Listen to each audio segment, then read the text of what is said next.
your entertainment. There we go. We're recording. All right, guys, welcome back to Deco Diver. I wanted to kind of go through and just talk a little bit about what we're doing because it's a little different and make sure that all of our expectations are set correctly. And that's always a big deal for me is setting the expectations correctly so that everybody's on the same sheet of music. And I believe we are, but let's just make sure. So what we're doing is we're doing two classes in one and I've combined them together. So I apologize. I haven't normally taught them together. So I put both presentations together, and when you do that, obviously you get some overlap and you get some things that are not places that you're not exactly familiar with until you go through the deck a few times teaching it, right?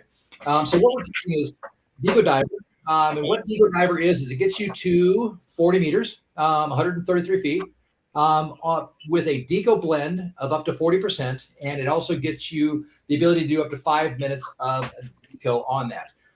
The ways that you can do Deco Diver, you can do it in back mount single, you can do it in twin set, and you can do it in side mount as well.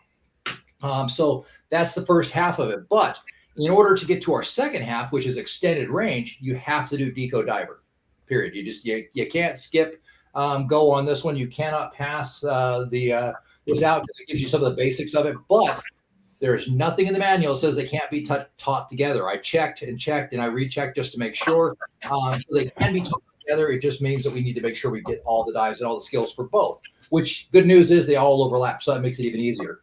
Part two is XR, extended range. Now there's three types of extended range for you guys, just so you know. There's extended range nitrox, there's extended range, and there's extended range trimix. Now, the good news is when you buy extended range, you get extended range nitrox. If you buy extended range nitrox, you don't get the last chapter for extended range. So there's a bundle savings there for you that why take two classes when you can take one and get them both. So that's my theory is I've got you guys on extended range. What does that mean to you is a good question. Thank you for asking, Bryce. I appreciate your hand raised there. I saw it. I know you're thinking that. I'm psychic today. I've got the psychic hat on, right? So when you get the extended range, what that means to you is that you now have the ability to go to 45 meters. At 45 meters, you now can utilize up to 100% pure oxygen as a decompression mix. It also means that you are now able to utilize a decompression for as long as you can pretty much carry gas with extended range. The difference between extended range and extended range trimix is 2 dives, truthfully, and about an hour to 2 hours with an instructor.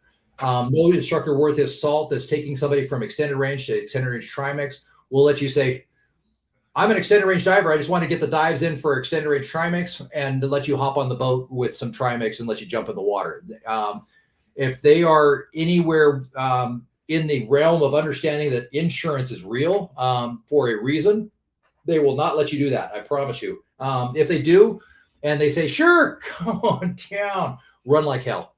I'm just telling you right now, it's not to your advantage. And that's not the instructor you want to work with that will rubber stamp that kind of crap because that is only your life. So, I mean, guess it's only as important as you lend that to it.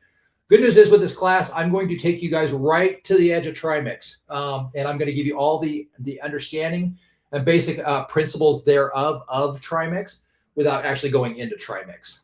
So you'll get everything you'll need to get the basics understanding of it, of dive planning with that, and why we add trimix to the mix. But we won't go too much into deco or planning and trimix. I'd really rather you do that on site with an instructor as a review. That way I know that you are understanding the implications of what really trimix is. So that's what we're doing today. There's two parts of the class. In terms of skills, you guys will need to demonstrate some specific skills.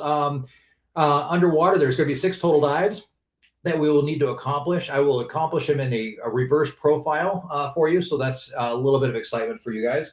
But there's a reason and there's a safety factor to that as well. And we'll go through that a lot more in depth as we get through that process. The skills are pretty straightforward. I'm going to have you remove a cylinder, put a cylinder back on. I'm going to have you do some simulated deco and then some real, semi-real deco. It'll be real to you, but it'll be not real for me. How about that? So you'll have that opportunity. I hope you guys brought your basket weaving skills because I'll have you weave a basketball and a basket hat for me underwater. It's part of the, I'm just kidding. There's no baskets underwater, but there goes Aaron again. Bye, Aaron. So anyway, he'll be back, I'm sure. But you'll have the opportunity to take your mask off in cold water. Congratulations. You get to do a complete mask shutdown, take off, and put a second mask on. Good news for you. Plenty of humor for me because I think it's hilarious to watch that. So I get entertainment. You get the opportunity to experience full cold water on your bare face. Fantastic. Good luck with that. You'll get the opportunity to launch an SMB. I hope everybody has an SMB and a reel. They are required for my course. And you'll have the opportunity to launch those from depths. So that's one of the differences between us and a recreational diver. Recreational divers get to that safety stop and they think, I should launch an SMB. Or they get to the surface and they inflate that SMB, right? Not with Deco divers. Deco divers is a little different. We start thinking, oh, we're at X amount of feet, 130 feet. Here comes Aaron again. So we're at 130 feet. We probably want the boat to know where we're at and know we're okay. So let's go ahead and launch that SMB now. So we generally launch our SMB from depth before we begin our ascent. So when we're ready to start our ascent, we go ahead and get that SMB launched and up to the surface. That way the boat knows, hey, they're over there. And you got to remember, a lot of times on these Deco dives we're doing longer dives. And especially if there's any kind of current or drift at all, that could mean you talk an extra half hour, 45 minutes, hour and a half, 2 hours, whatever you're doing for your length of Deco dive. That additional time at 1 knot per hour adds up really quickly. So if you think it's just 1 knot per hour and you're down for an extra hour, all of a sudden you could be a mile off target. So it definitely makes it a little easier for the boat to find you. And I don't know about you guys, but the boat finding me is on my top priorities of dives. So we're going to give you guys the opportunity to launch an SMB from depth. It is encouraged that you have 2 SMBs and 2 reels or spools. I'll accept either. And we'll go through tonight actually what the difference between those 2 are. There's definitely advantages and disadvantages to both. So that's kind of the I shouldn't say high level, a little lower level view of what we talked, what we're doing, just to make sure we're all clear and see on that sheet of music. I found that there was a little bit of confusion on what that was as people were going through the books today. And I think there was a little bit of a surprise on the depth of some of the information we went through yesterday. So does that sound pretty clear as mud? Understand everything we're talking about? Cool. I see a few head nods. John, I can't see your head nod, but I assume you're in 100% agreement with me because we're just that kind of simple. We braid each other's hair at night. It's cute. Totally surprised that you're not bringing down a whole boat full of Trimex, though. Oh, I know, right? I had a hard time. It's on back order. I went ahead and put in my Amazon order for a tank of helium, and it's on back order right now. So go to Fred Meyer, get a bunch of balloons. There we go. That works perfectly. And you guys all don't know, but John and I we're like twinners. I braid his hair sometimes. It's cute. You should see it. He looks really great with French braids. It's absolutely amazing. Aaron and I all get together. We do that. It's absolutely wonderful. Give me a drink. Hope you got some water. All right. Let me just check a couple quick settings to make sure. That's what I thought. Perfect. That actually should sound a little bit better. I switched my microphone over to the big cool one instead of the small crappy one on my computer. Does that sound better, guys? Yeah, it sounds great. Okay, so I was concerned last night. I apologize. I was not on 100% game last night. I apologize to most of you, but I was not at full potential last night. So I apologize for seeming a little out of sorts because I actually was. My wife was deathly ill, and I was working to try and avoid the cold so I could, because for the love of God, I don't want to be sick on the weekend, man. I didn't want to be sick for this class either. And I've got some dives coming up this weekend that I'd like to go through. So, but I was thinking about it, and there's a couple things I really wanted to go through with you guys, and I wanted to re-explain a few things. So I worked today to try and, I don't want to say dumb this down, but clarify this into a level that even the average guy could understand. Excuse me, sorry. So I want to re-explain half times a little bit. So here's what it is. Our bodies are affected by the pressure and gases in the air as we descend on a dive, right? You guys follow me so far? Copy that? Yep. So our bodies have tissues that soak up the partial pressures of these gases as we breathe and increase this absorption at different rates as we descend. Now, these tissues act like sponges. And when we descend, the gases in our tissues increase because of the high partial pressure. Now, our bodies are made up of 16 theoretically different types of these sponges, if you will, that absorb these gases at different rates. So this is where tissue half times come in. Tissue half times is a measurement of how long it takes for the gases in our tissue to reduce by half. I mean, I always like to jokingly talk about this like it's Custer's white horse. What color was it? White, right? So this half times reduced by half. It really is that simple. Now think about it half time like this. If you have a bottle of soda, okay, and you shake it up real good, and then remove the lid really quickly, it explodes, the bubbles go everywhere, right? We've all seen this or talked about this analogy at least once, right? Is this the first time somebody's heard this one before? Okay, good. But now let's think about this bottle in a different context for a moment. Excuse me.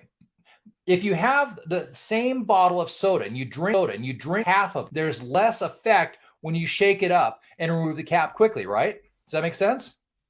Now you have decreased the bubble potential by half. Now each time you have the soda in the bottle, you reduce the amount of bubbles and increase the safety of not getting soda all over your new white shirt, right? Now let's throw a new guy into this. Who's heard of Paul Burt? It's a new one for most people. Sweet. So Paul Burt lived in the early 1900s, and he worked on bubble half times, and he was one of the scientists also understanding how the tissues reacted to oxygen. So he studied how our bodies respond to this pressure change, including the partial pressure of oxygen in our system and how that affected the diver. Now, he helped discover that when a diver remains at depth, the gases in our tissues can cause problems when we ascend to the surface too quickly and don't use a safety or a deco stop to allow the bubbles to settle or to escape slowly. So the gases that were absorbed by our tissues under pressure need time to gradually come out of our bodies. If they come out too fast, these gases can form bubbles and cause DCS or the bends, right? Now, just like when you shake that bottle of soda, then quickly open it, the bubbles go everywhere. Now, as divers, we use these half times within our tissues to reduce the amount of the size of the bubbles that will be released by using slower ascents. These bubbles become only seeds. They're very small and they escape very gradually through the course of an ascent in the water column or remaining at a deco or a safety stop. Is that a little bit better way of explaining out what half times are in relation to our body? Do you guys get that a little bit better? Yes. Perfect. I actually wrote that out. So yes, I did read it, but I really worked hard because that started off with 3 pages of explanation of half times. And I kept whittling it down, and then finally came up with the Coke bottle to break that down. So yes, I wrote that out, but it started with a lot more, I promise you. I really want to get it out to a clearer understanding so everybody got it overall. Okay, perfect. Well, I'm glad you guys got it and appreciated that. If you need me to email you that explanation, I'd be happy to do so. Very happily. So no problem. So yesterday we talked about half times. We talked about the physiology of the diver. And we went through some of the basic laws. And I just want to kind of revisit that just really quickly, just to make sure we're all on the same sheet of music. And if you don't mind, I'll present my screen so you can see exactly what I'm cheating and sounding like that I actually know. Just kidding. I know it. I wrote it. Most of this I wrote myself. So just to re-simplify the laws, Boyle's Marriott, that's the law of pressure and volume. So remember, think about that balloon that goes down to depth. The outside pressure pushing in, okay? I got the hiccups today. Charles' law is pressure and temperature. So think about if I had put a pot of pressure cooker on the stove with water in it, that's the pressure in the pot against the lid. Gay-Lussac is the volume related to temperature. Think about the hot air in a balloon. As that air gets hotter, it expands in the balloon. So that hopefully that makes a little bit of sense. Henry's law is the law of dissolved gas in a liquid. So think Kool-Aid crystals in water. We stir that up, it mixes faster, right? So the stirring would be the same as our heart beating and our cardiovascular system moving faster.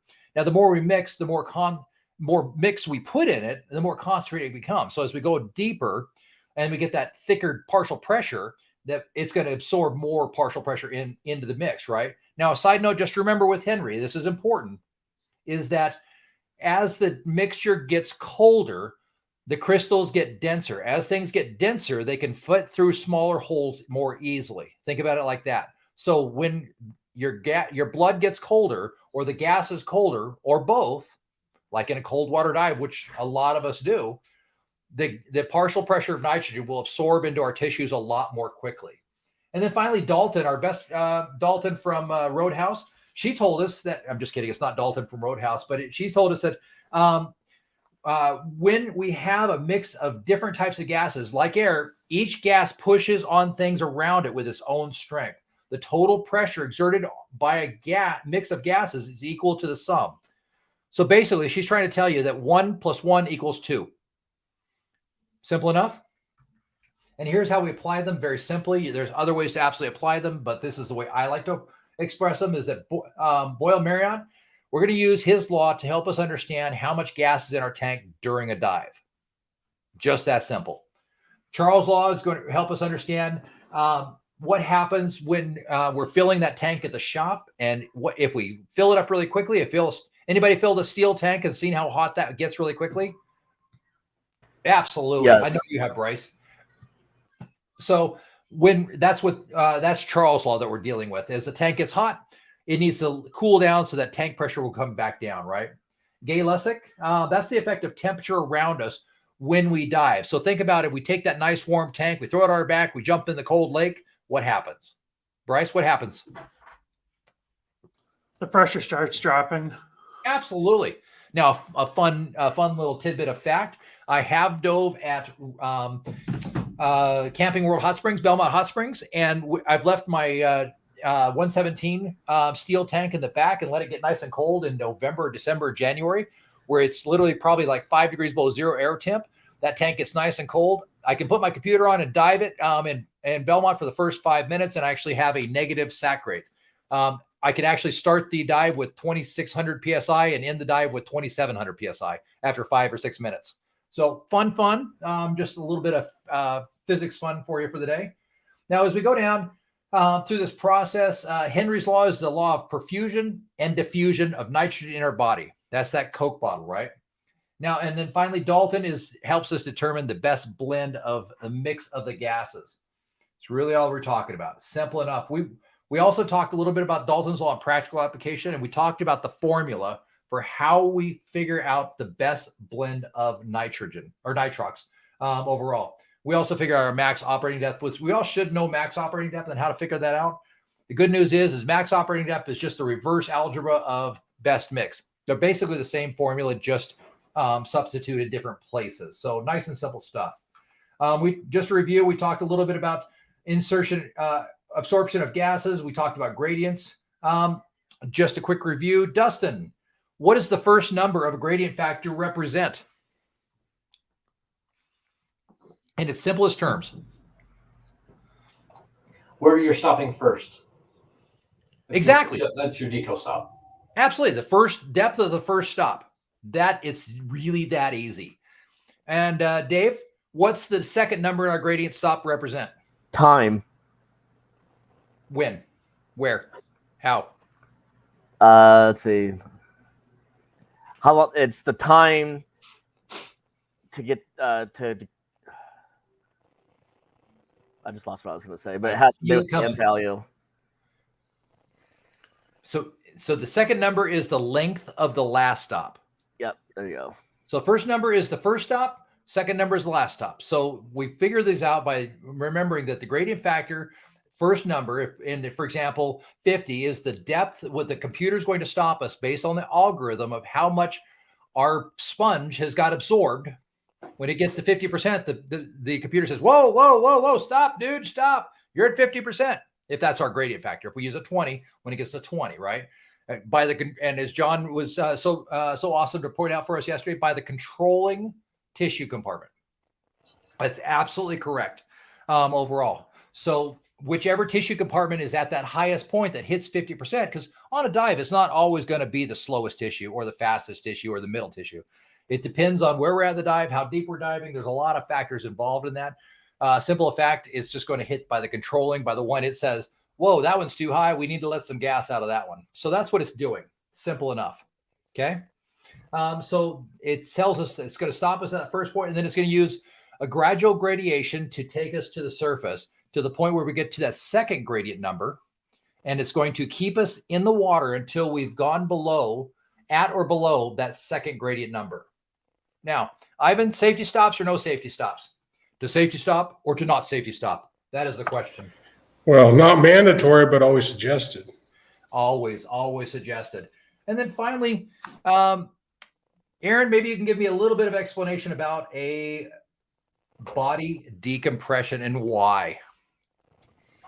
So it's just hanging out at the surface. Our body, well, our feet are 5 to 6 feet underwater. Our body's somewhat underwater, keeping the weight off of us because we're going to have to get on that boat with all that heavy equipment. So relax a little bit at the surface before we stress our body. Absolutely. That's exactly right. And finally, the magic mist deco. Anybody ever blown a safety stop? Yep. Aaron has, I know. Bryce has shot his almost head. assuredly. I think if you've dove long enough, you've had that moment. You've just blown past it and gone, shit. And that's not a bad oh crap moment, but it's definitely an oh crap moment for most divers, especially that first one, that first deco stop or safety stop. But here's the deal with deco stops, it's a little different. We've got to treat those a little bit more. Those have got to be like the day we forgot to pick up everything in the house, didn't put our dirty socks in the laundry, and we left a bunch of dirty dishes when our wife told us the previous day, would you please clean that up? We've got to treat our wife at that point with a lot more respect, because our ability to sleep in the bed versus the couch versus out back in the hammock is very dependent upon that. And so just as dangerously, the bends are just about as dangerous as your wife when she's pissed off. So we want to make sure we're taking into account that those safety stops and deco stops are not suggestions. But like blowing a deco stop or a safety stop, we got to make sure that we don't, if we have a policy, if we do. So simple enough, if a diver has ascended less than 3 meters, 10 feet above the decompression stop and can return in less than 1 minute, return to the depth of the missed stop, complete the scheduled time, and remain 1 minute longer. Okay. And then complete the rest of your deco on time. If more than a minute, remain at the higher stop until the run time of the new stop has ended. Okay, the run time being the total time of the dive. That's your timeline through from point A to point B. Think about it like a song is 3 minutes and 56 seconds. When you get to 2 minutes and 52 seconds, you can go to the next portion, right? To the next verse. Same idea. If it's been more than a minute, remain at the higher safety stop. Now, for every minute missed at depth, add an additional time to your last deco stop and extend your safety stop by 3 to 5 minutes. Be safe. That's the only thing. That's the biggest thing I can tell you with all this. The big thing I'm trying to teach you guys is in recreational diving, the highway is very wide. There's a lot of room on it. There's not many cars. It's very, very safe, right? The problem with tech diving is more like the Autobahn. It's very narrow. It goes very fast, and there's a lot of hazards out there and a lot of really big things out there that will nip out and get you if you don't realize what's going on. So be careful, be safe. I cannot stress that enough. There are old divers and there are bold divers, but there are no old bold divers. So please take that into account. Be gentle on yourself. Does that all make sense, guys? Is that a pretty good recap from last night? Absolutely. Okay. What do you think, John? How'd I do? Sounds good. Perfect. All right. We're ready to move on to auction and the diver. You guys ready for this? So let's go ahead and maximize the screen, because I don't know that you want to actually have to look at me while I'm talking to you. My voice should be just soothing enough to set you to sleep. So we'll just maximize that out. So tonight we're going to define the difference between normoxic and hypoxic. We're going to list the potential hazards relating to breathing a higher concentrate of oxygen. We're going to list seven major factors and symptoms of CNS, otherwise known as central nervous system oxygen toxicity, and list why this condition is of concern for decompression divers. We're also going to list the signs and symptoms of pulmonary oxygen toxicity and explain why risks why the risks of this condition are low for decompression divers. Now, I will give 55 cool points. The first person to give me the common medical name for CNS or common, it's a person's name that we generally associate with central nervous system toxicity or CNS. 55 cool points on the line. Who's got it for me? Nobody? I said it earlier. His name is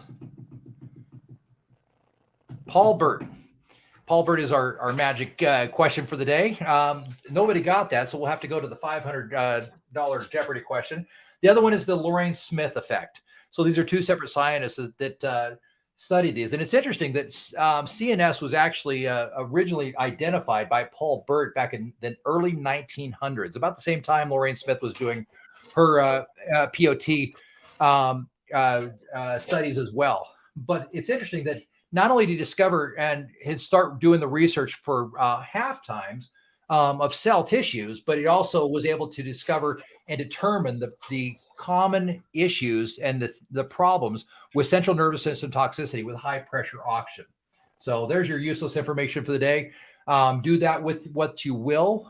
Definitely, I think it's interesting. I like the history portion of it, but the simple definitions for this today is normoxic gases, very simple.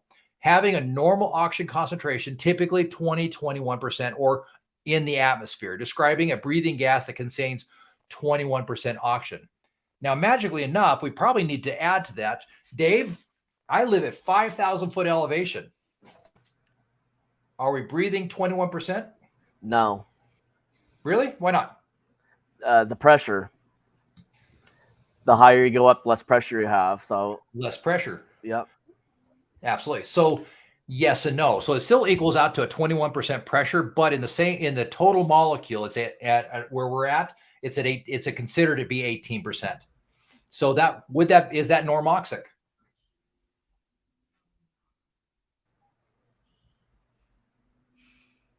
It's high No. If you calibrated your oxygen sensor first.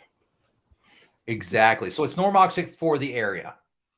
So normoxic has to do with the normal oxygen concentration, typically 20-21% in the atmosphere, or describing a breathing mixture of 21%. So just be aware, it has to do with what's considered the normal breathing gas that you're breathing at the atmospheric pressure.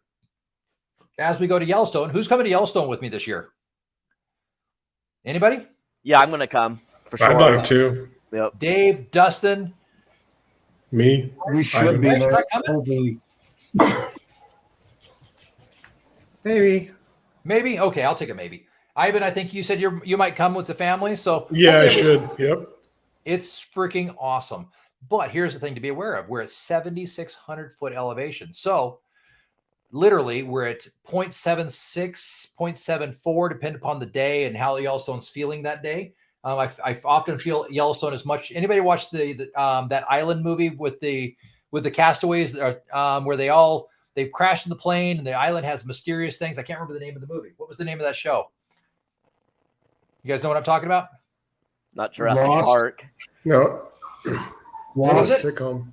Lost. That was it. Yeah, I often feel like Yellowstone is our own version of Lost sometimes. It has its own little emotions, right? And that's what you're going to find with dealing with mountains is they definitely have their own emotions and way they do things, and the partial pressures can change. So while you can certainly use the partial pressure for your normoxic gases based upon a pure elevation, for true accuracy, you're better off understanding what the barometric pressure really is to do especially when you start getting into more complex things like technical diving. We're going to start figuring out things like decompression times and run times, as well as partial pressures of gases to use for those. So there's definitely something to be aware of that. Now, hyperoxic gases are exactly what it sounds like. Hyperoxic is a state of excessive supply of oxygen in the tissue or organs. Oxygen toxicity occurs when the partial pressure of the alveolar exceeds that which is breathed under normal conditions, which continuous exposure to the amounts greater than normal concentrations of a state of hyperoxia. That's a fun one to say. Hyperoxia develops. So pretty simple. It's when the higher partial pressure. Now, the thing about it is there's two places that you'll see hyperoxia occur. And the most common one is in diving. The second one is in hospitals where they're starting to put people on pure O. Now, definitely got to be aware that exposure time, atmospheric pressure, and the fractional fraction of the breathed gas, that's what they're trying to say with inspired, it's breathed gas determines the cumulative dose leading to toxicity. Now, I need you guys to understand that term dose is extremely important, and we're going to definitely talk about that a lot more. So just like we talk about it, we're taking aspirin, or we're taking Adderall, or whatever drug that you're into today. I promise you, I don't judge whatever you're into. It's the doctor gives it to us as a dose. And so how we term our oxygen intake is by the dose. So, and we usually use OTU, oxygen toxicity units, to measure that out. So a doctor uses cc's on his fancy dancy needle. We use OTUs. And we've actually got a wonderful chart built by NOAA to help us understand what those times and equivalent out based upon the OTU units are will allow. So we don't have to figure out specifically, if we don't want to, how many OTUs we've uptaken, what the total OTU is. We can simply go to the NOAA chart and we can take a look at the at that and say, okay, on a single dive we can do this many, this long at this depth for this long at this partial pressure. So it gives us all the basic information we need. Now, it's interesting enough that when we're doing a low partial pressure, 0.6, for example, is administered over an extended amount of time, that's when we get low pressure oxygen poisoning. This is kind of an interesting little article. I really like this. In pulmonary toxicity, or the Lorraine Smith effect, we're going to talk about her a little bit, oxygen exposure after 12 hours leads to lung pass-away congestion, pulmonary edema, and atelectasis. I actually had to look that one up, and that's when you get a partial or full collapse of the lung caused by damage to the lining of the bronchia or alveoli. So some of the things to look at is definitely interesting. Toxicity occurs when we start getting above that 1.6 partial pressure to 4. And that's where things really start to, where if you will, the crap hits the fan. So overall, we need to understand a few things. The physiology response to partial pressure of oxygens is there's definitely low and there's high. So we typically want to stay around the normoxic level, which is 21%. Now, when we start getting about up to that 0.16, for example, we're with Tenzing Noreg and we decide we're going to climb the Alps. Anybody know who Tenzing Noreg is? Yes. There you go. Who did he help climb to the top of the mountain? He did Mount Everest, I believe. Yep, but who did he help? Who was he the Sherpa Edmund for? Hillary. Yeah. Sir Edmund Hillary is exactly right. Yep. For 500, Alex. Good job. We've got Dave on the board for 500 today. Good job. So that was the problem, is they started getting up past that 0.16, and that's when lethargy, reduced mental process happens. We start slowing down. We start losing cognitive ability. We start having challenges of thinking with that, right? Same thing happens. Anybody ever do sprinting or hardcore running? John, you're into running, aren't you? Yep. Absolutely. You ever get that hard sprint at the end of a marathon because you're trying to get that extra 5 seconds off your time? Or there's just that one guy you just pissed off and you just had to beat that one guy? You ever do that? Yep. I do that. Yep. Oh, yeah. I'll be perfectly honest. Now, how strong is your cognitive ability when you do that last hardcore sprint across the line and you get across? Goes down quite quickly as you use up all the oxygen. Absolutely. You're definitely not curing cancer at that point in your life, right? You're lucky just to be able to remember to drink the Gatorade and kiss the pretty girl that waited for you, right? Well, I don't know. I don't think I've ever been to that point where I forgot to kiss the pretty girl, but you're not a rocket scientist at that point, and you need your brain to kick back in and you pump your heart a little faster and get that oxygen pumping a little bit. So be aware as this happens, you start losing that mental process. You also start losing some dexterity as well, some muscle function. Now, as that continues to go down, unconsciousness becomes highly likely.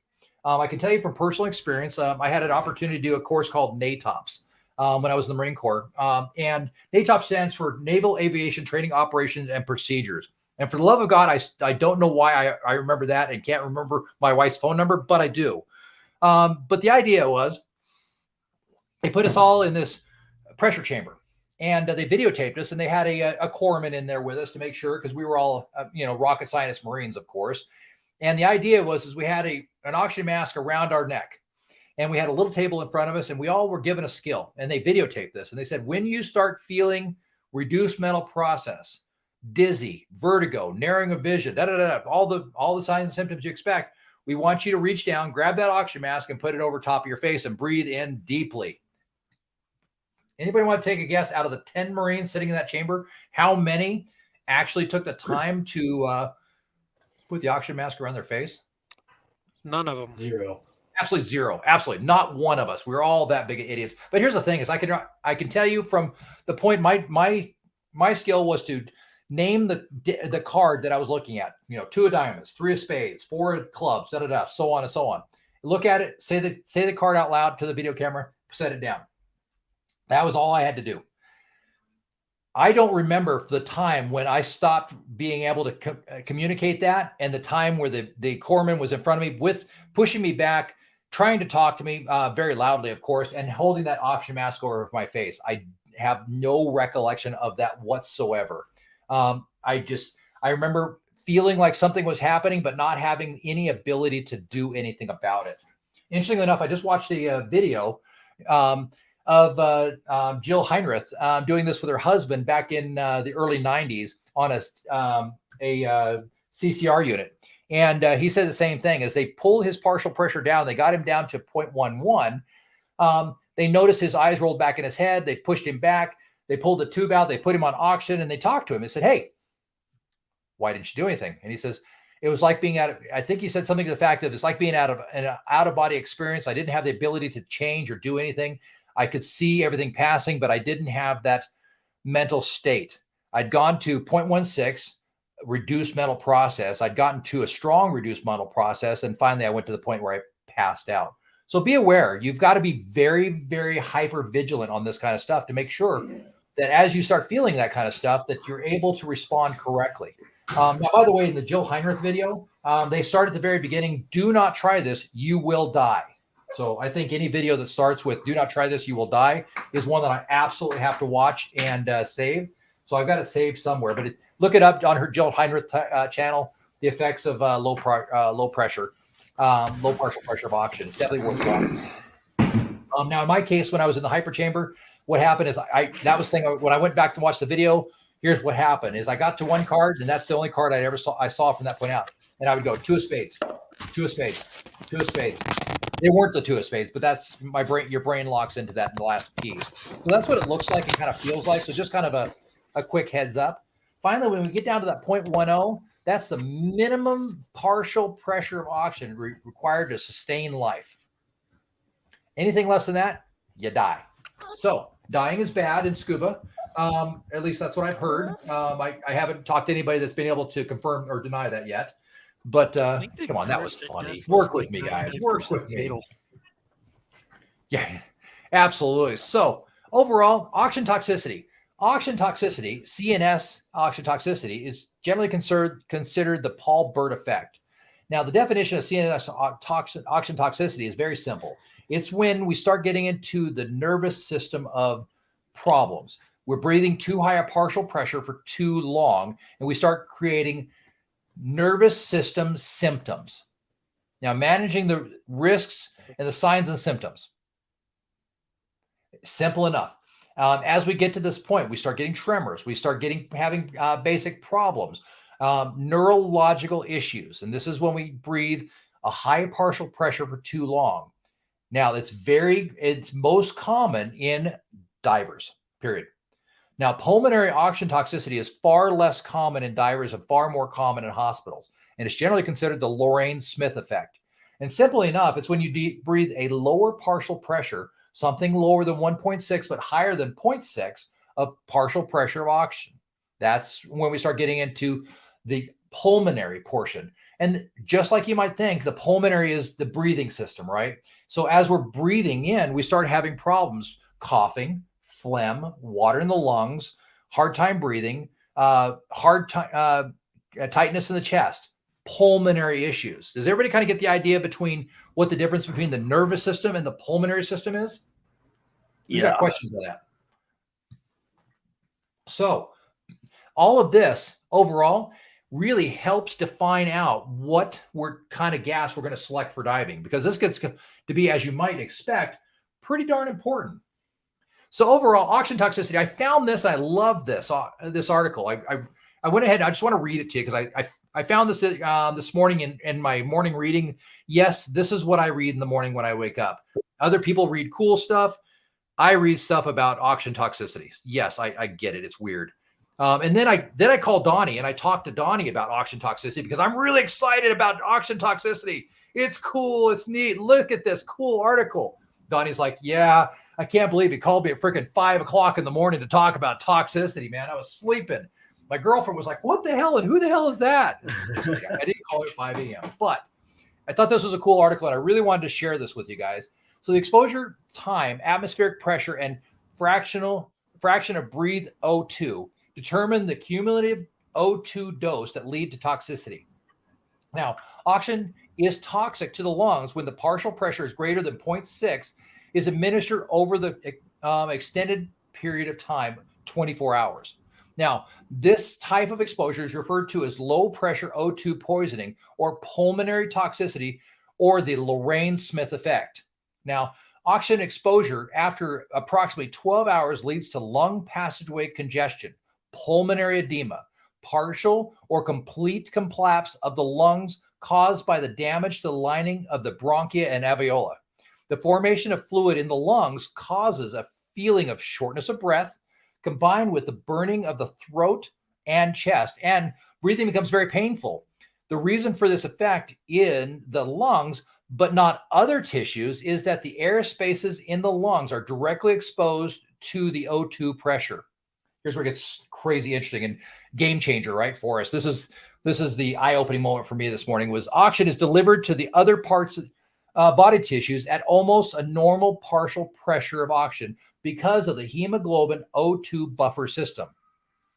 Stupid cool, right? Toxicity also occurs when the ATA is high, 1.6 to 4.0, and the high forced partial pressure of oxygen exposure time is short. This type of exposure is referred to high pressure O2 poisoning, or the Paul Bert effect, and is toxic to the central nervous system.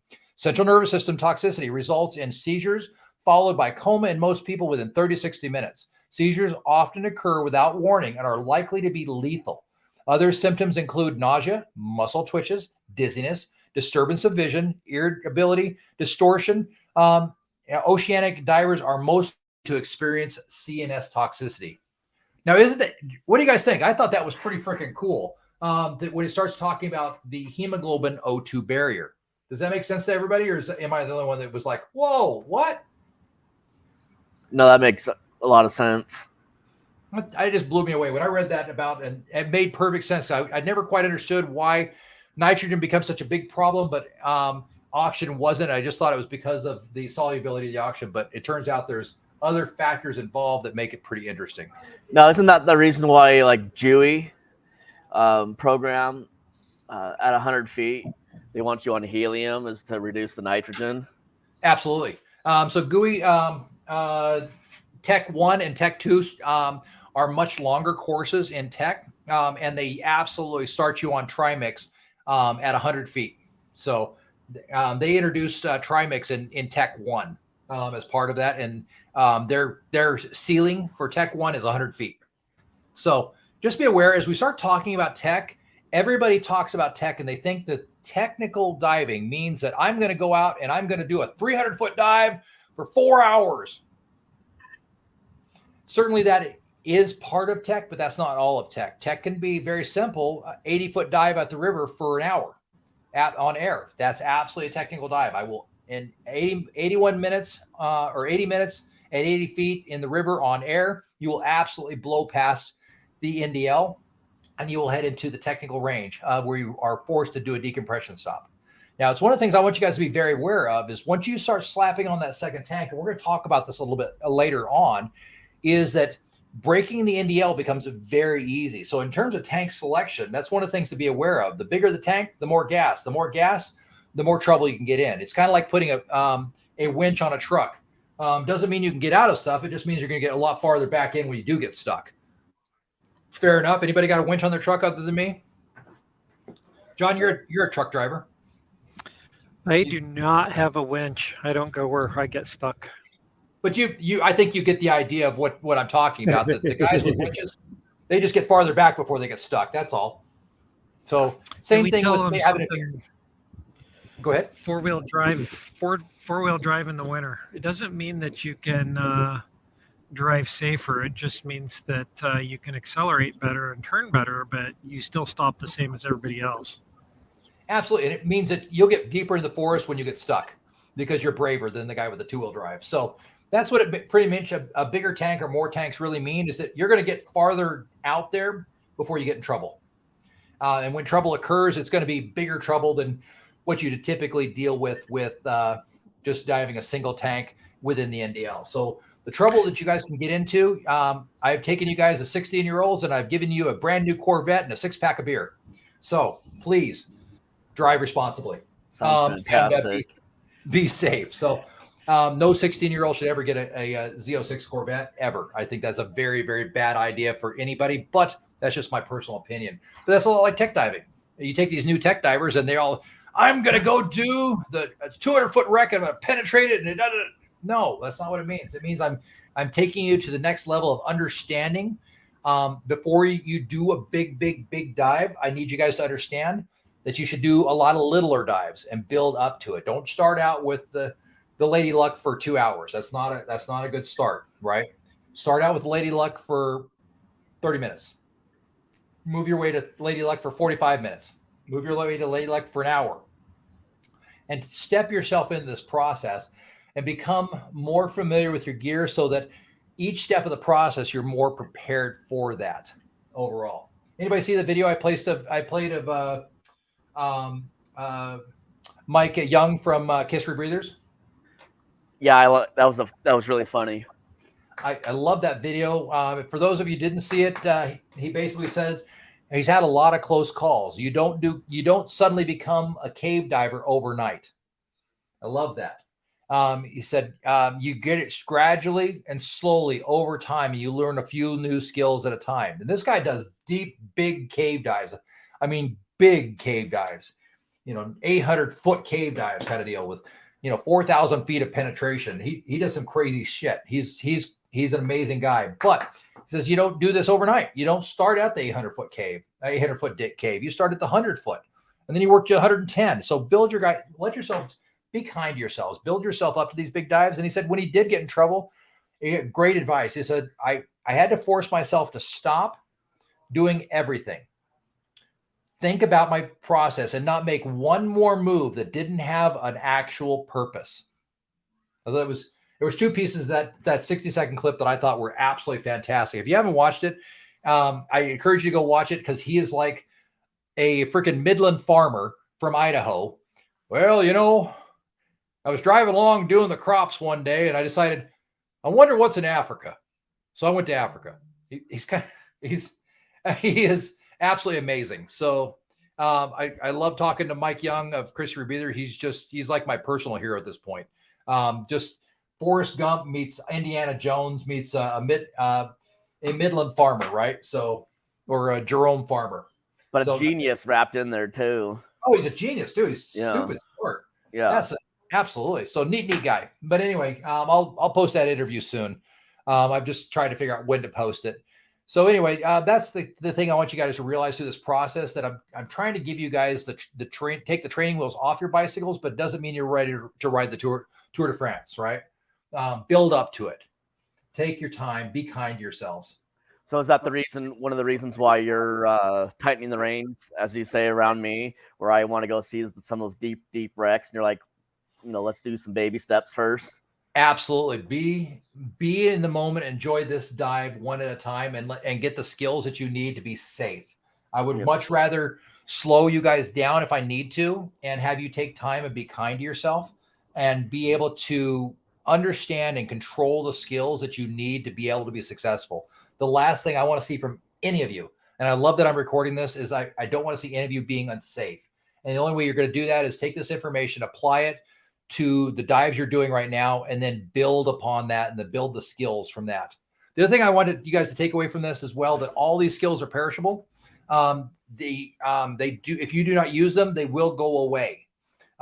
It's definitely something to be practiced, to go back and read, to study, and to look at on a regular basis. So I want you guys to realize that, practice these skills. I promise you, I practice them. I'm good at them and I do them. And as an instructor, I go back and I still on a regular basis go back and videotape myself doing skills. I was talking to Dean, oddly enough, about this exact same thing. And he says, I love that about you, Benjamin, that you're constantly checking your own skills. He says, here's what I discovered. He says, I'll get a guy that says he's been diving for 15 years.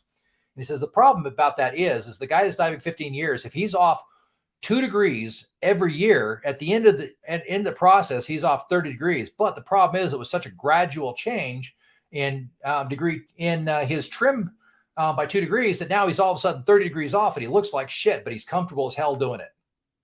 So little changes over the course of time definitely add up to big changes. So I think in church one time that President Upperdorf was talking, and he said, if a plane took off from LA going to Los Angeles and was 2 degrees off, it'd end up in Africa. So I thought that was a great analogy too. So enough of the church. Let's move back over to auction toxicity. That was my rant and rave about please be kind to yourself and please be safe.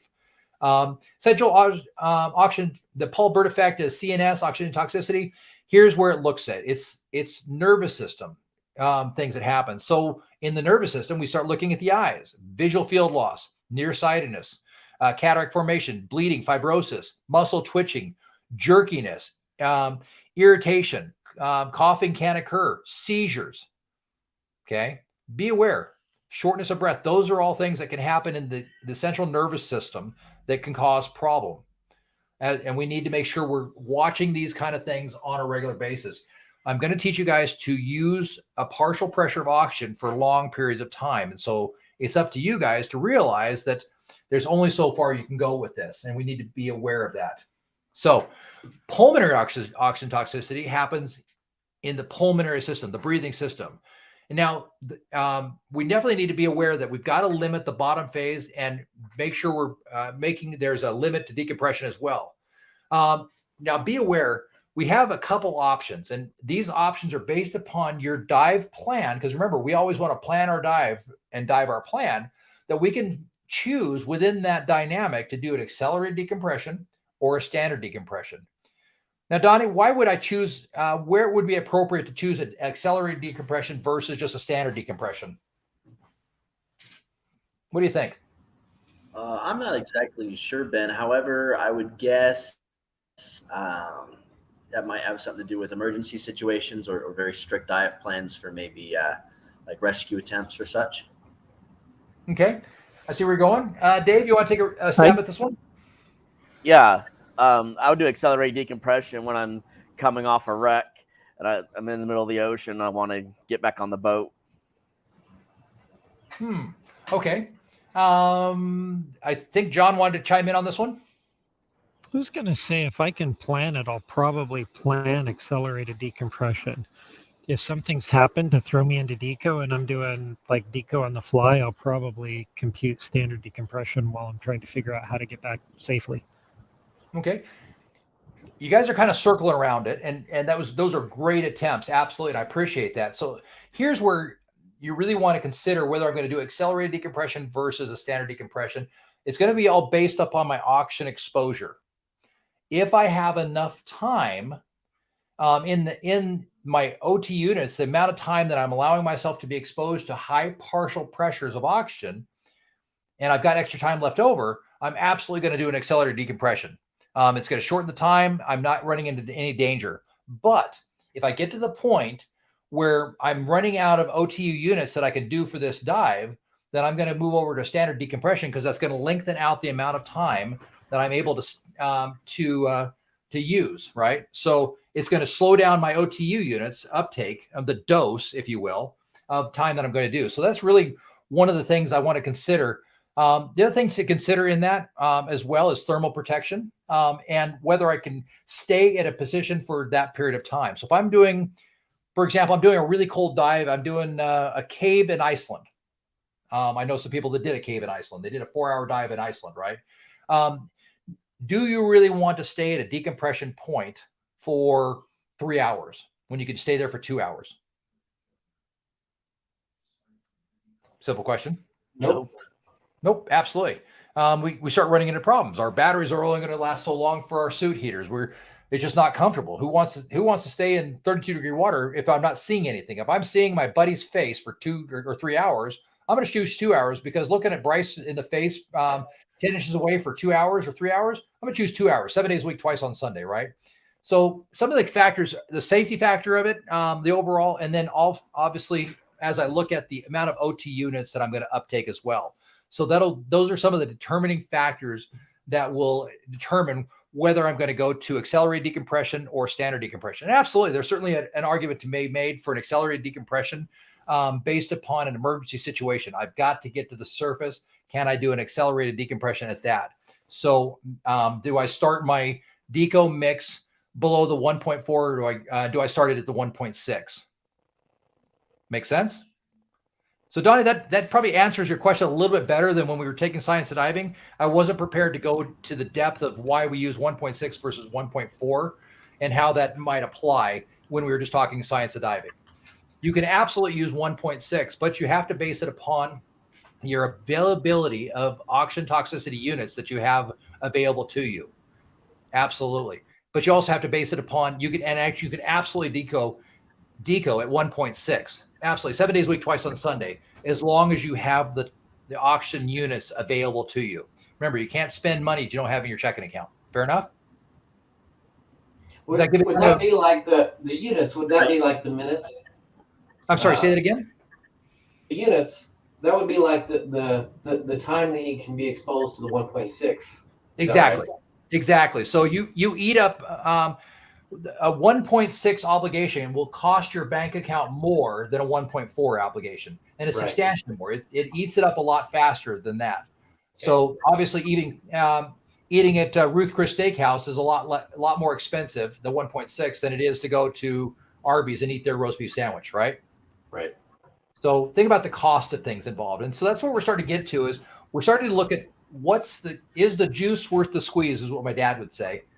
We start looking at, is it worth it? Do I have the money in my bank account? Am I willing to spend it on this or that? And so we have to start making cognitive choices based upon the dive that we're doing and that we want to do, and planning. And we do that. We figure a lot of that out in the dive plan itself, whether we're ready to do that and we're ready to spend the money on it. Make sense? Yep.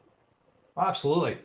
So as we look at this, we are very lucky. Noah sat down and they said, I love that guy, Noah. He's a fun guy. I popped him in the nose in 4th grade, but he's a fun guy. He sat down and he said, okay, you can certainly use OTU units. Now, this chart is readily available just about everywhere. If you have not seen this chart before, it is absolutely positively in your MySSI app. It is absolutely positively available. And if you look up NOAA oxygen units on Google, it's absolutely available everywhere. I'd be happy to send it to you if you need me to, or you can screenshot it now. I'll even be happy to take the little brand, Nikki's little brand logo off the top there for you. So, or you can leave that on if you really like Nikki's little ponytail. That's Nikki's ponytail, in case anybody was wondering, and her teal mask that she always wears. So, anybody need that, or everybody pretty good to go and find and seen this before? Make sense? So as we looking through this, we start getting some basic ideas.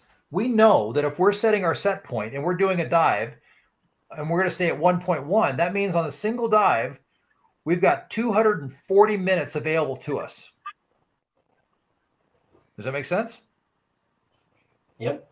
Now, here's where Trimix really comes into play. Part of it is with Trimix, we're able to reduce the partial pressure of the oxygen we're breathing so that we are uptaking less oxygen toxicity minutes. Okay, makes sense? So helium is not just taking the place of the nitrogen and reducing that nitrogen narcosis, but it's giving us the ability to not uptake oxygen to the point it becomes detrimental to us. So there's two sides of helium. Helium has two benefits, not just one. And I don't know if anybody ever thought about that before, but that's part of the reason is we use helium is not just to reduce the narcotic effect of helium, but also to reduce the toxicity of oxygen. It does both. It's a great, if you understand Las Vegas terms, it's a great cooler. It definitely cools the situation off and makes it more palatable for the diver. And that's how divers are able to get to these amazing depths of 200, 300, 400, 500, 700 feet, right? I have some friends that did a dive about 3 months ago where they did a 900-foot dive. I was like, holy crap, that is just insane.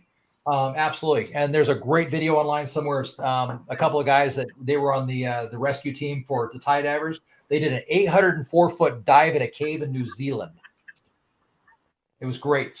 They were down for a little over 16 total hours. It took them about 32 minutes to get down, and it took them 15 hours and 45 minutes to get back. Quite the decompression obligation. But the nice thing is they were running rebreathers with Trimix, and they were actually running twin rebreathers. So they were able to set their set point, and they did the whole dive at a set point of 0.9 to 1.0. So they had plenty of time at that level. So, and it runs a little differently on a rebreather as well. But overall, this gives you some basic ideas of what that looks like. So if we're diving a 1.1, 240 minutes of dive time. That's a lot. That's 4 hours of dive time. Anybody want to do a 4-hour dive other than me? I would like to. Absolutely. Let's go. Let's do it. Okay. So this is, as we start looking at this overall, we start getting the basic idea of what our dive plan is going to look like. How long can we stay down based upon our oxygen requirements, as well as based upon our nitrogen requirements?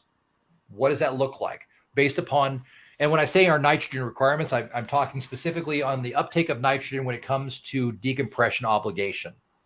That's really what we're talking about. We're no longer, because we're now smart divers. We understand nitrogen narcosis to at least a basic degree. We're going to talk a lot more about it here in a moment.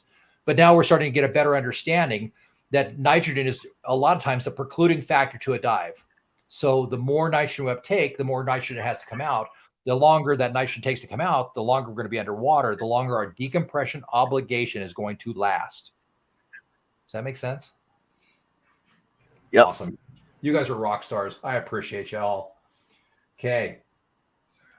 So Ivan, explain that to me in as if I was a third grader.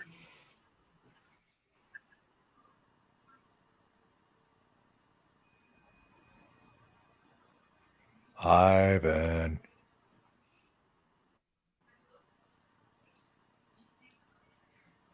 Ivan.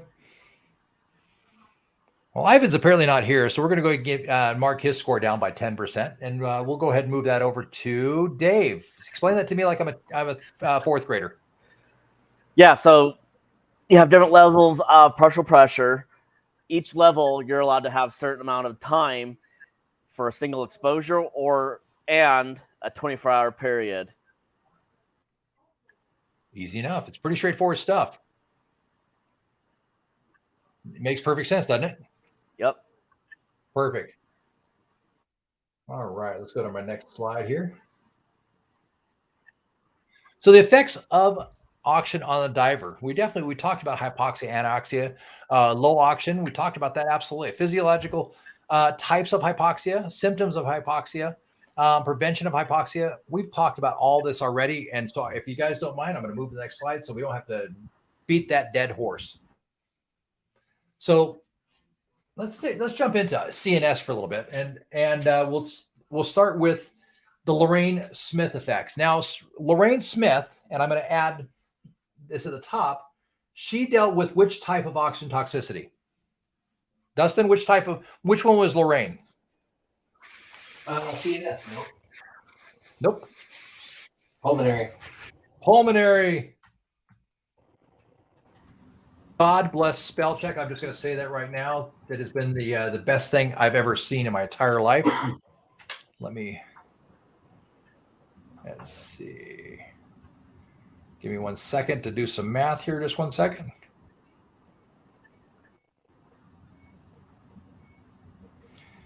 Here we go. All righty. So Lorraine Smith, she, in 1899, she was a cruel witch, that's for sure. So Lorraine Smith first described the toxic effects of oxygen in 1899. She experimented on rats. She was not a very kind person and believed in medical experimentation on animals. And it's actually a guy, by the way. Lorraine sounds like a girl, but he was French. He noted he noted that the severity of the effects increased with the increasing partial pressure, that effects were largely reversible. And I think that's important to realize. They're largely reversible. The toxic effects of pulmonary oxygen toxicity happen between 0.45 and 1.6. Now, later on, we've determined through medical studies, and we've moved that bar up from 0.45 to 0.6. So latest medical studies that are coming out from Dan and everywhere else are saying that it's between 0.6, but he, I should say, determined 0.45. And the toxic effects of partial pressure over 1.6 were primarily in the brain. So we start moving over to, so if they're in the brain, they're CNS. Who's our favorite guy on that? Mr. Burt. Paul Burt. He is Ernie's cousin, right? So just kidding. So overall, we determined that when we get to too high a partial pressure, the oxygen goes in and it starts causing neurological effects, basically. Donnie, would you say that that's pretty accurate? Yeah, that sounds about right. It's I've been prepping all day for you to ask these questions, so it's gotten it with everything you've given me. It's a lot more complex than that, but yeah, that's the gist of it. Absolutely. It's pretty, Don, would you agree that it's pretty wild when you start getting into actual oxygen toxicity of what happens with the hemoglobin barrier and everything else, that it's pretty fascinating? It's incredibly fascinating, but it's all basically organic chemistry down to the molecular level. So it gets pretty in the weeds pretty fast. Absolutely. That is the first thing I noticed this morning as I reread that article 3 times to make sure I understood it. And then called Donnie and said, hey, got to read this article. And I also called Don as well, or Dave, I'm sorry. I called Dave as well. And you got to read this article. It's cool. I get excited about dumb things. Sorry. And most of my dumb things have something to do with diving. But overall, oxygen toxicity, signs and symptom in the pulmonary, it becomes a mild irritation in the trachea or the throat that is made worse by breathing. Mild cough develops. If exposure to the oxygen is continued, the person is going to notice a tightness in the chest, difficult breathing, and shortness of breath. If the exposure continues long enough, the person will die from lack of oxygen. The oxygen has actually caused a deterioration of the alveoli and blocking its ability to uptake oxygen. So the progressive damage to the lungs makes it impossible for oxygen to get into the blood and pass through the lungs. I have a quick question. Yes, sir. If you hit 1.6 and you go over it, is it immediate effects, or does it take a second to ramp up to get into your blood? That's a great question, and it's not an immediate effect. I can tell you that I have been past 1.6, certainly accidentally and not paying attention as closely as I should. But typically, once you start hitting past 1.6, typically what the doctors are saying that somewhere in the 60 minute to 120 minute range is fairly typical for the average person. But we also want to make sure we're talking about the non-average person, right? So we want to make sure we're keeping that exposure of 1.6 or below as much as we possibly can. Now, interestingly enough, in naval dive tables, they started out at 2.0. And for the longest time that they considered oxygen toxicity anything over 200%, which is absolutely, in today's terms, that's actually bloody amazing and scary as hell. They were definitely not the sharpest knives in the drawer, the best buttered toast on the plate, right? They were doing things that probably aren't bright. So on pulmonary oxygen toxicity, let's talk about that one just for a little bit.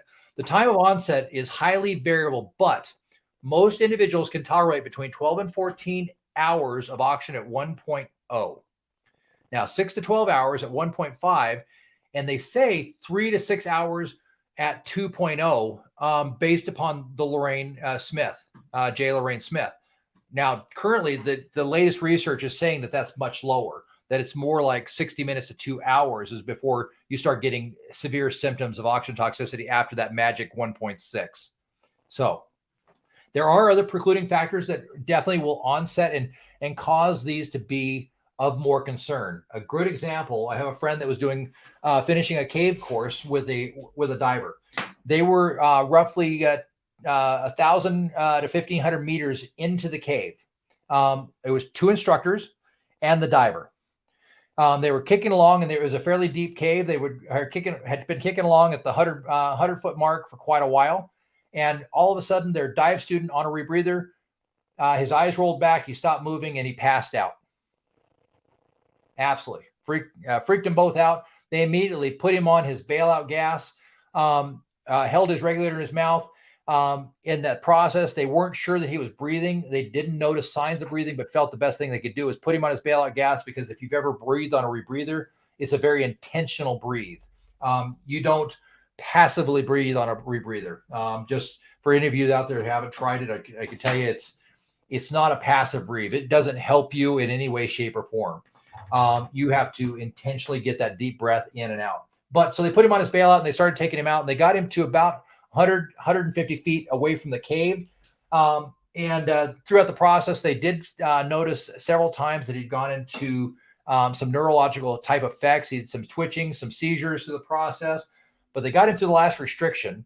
And at about 150 feet away from the entrance, he came to. They went through and they did a full review of what had happened. And what they determined is he'd taken a high dose oxygen hit, a CNS hit. They were able to go back and read his computer and figure out what was going on, and figured out based upon the signs, symptoms, and everything that happened, that it was a CNS hit. And in the pathology of as they were digging through this to figure out, well, why did he take a CNS hit? They started looking at his medications. It turns out Bright Star had decided to not tell anybody that he was on an antipsychotic medicine. Probably because as soon as he told everybody he was on an antipsychotic medicine, they would have been like, whoa, Jeffrey Dahmer. But, that's my personal opinion on that one. But the medicine he was on gave him a much lower tolerance to pure oxygen or higher partial pressures of oxygen, causing him to have a pure CNS hit. Now, the moral of the story is kind of interesting in 2 parts, is that just because you're taking a medication doesn't mean you don't have whatever you're taking the medication for. Please, please, please, if you have an issue, please put that on the medical form and make your dive instructor, namely me, well aware that you're taking a medication and what that medication is for. Most likely, 99.9% of the time, I'm going to say you should go to a doctor and make sure that you have a clear slate for diving. The last thing I want to happen is to have an opportunity to practice any of my stress and rescue skills. While I have them, I teach it. I don't want to practice them. Right, John? Do you like practicing your stress and rescue skills on live victims? Only in class situations. Absolutely. So while we are trained, and now on a side note, I do have a new suture stapler kit. If you do get a large cut, I am dying to try this thing out and see what it likes. So I've got super glue and I've got a suture stapler kit, and I will happily staple any part of your body back together that you would like me to try. Just saying. I will ask permission first, whether you want a bandage, super glue, or staples. But I'm hoping you say staples. Just say. I'm just going to put that out there right now. Hoping, fingers crossed. So the way that I tell people is I'll happily staple any part of their body to any other part of their body. They just have to point. There you go. I love it. I'm going to add that to my repertoire of things. So just be aware that there are certain medications that will certainly add to this. And there's other medications to be aware of as well. If you have high blood pressure or hypertension, those are things I need to know as well, because there's another malady that we deal with called IPO, immersion pulmonary edema. And those medications, as well as those conditions, definitely exacerbate and increase your chances of getting IPO. So please, if you're on medication, please let me know. It's just easier for both of us. I don't want to, if I pull you out and give you CPR and you die and I have to rifle through your pockets to figure out who to call, and I find your drugs, I promise you I'm going to just punch you in the nose while you're dead, just to alleviate my additional stress. So you'll look better at your funeral if I don't have to punch you in the nose because you lied to me. So just saying. So, just kidding. I won't actually punch you in the nose. I'll probably punch you somewhere else where you can't be seen. But just so you know, there's several ways to track pulmonary oxygen toxicity. But the most sensitive and accurate way to do this is the development of symptoms. The second technique is to monitor the vital capacity. Now, the vital capacity is the amount of air that can be moved in one large breath, and this decreases with the increasing pulmonary toxicity. A reduction of approximately 2% of vital capacity correlates with mild symptoms, while a reduction of 10% correlates with severe symptoms. Now, the mild effects are completely reversible and no permanent lung damage occurs. However, the damage could take 2 to 4 weeks to heal.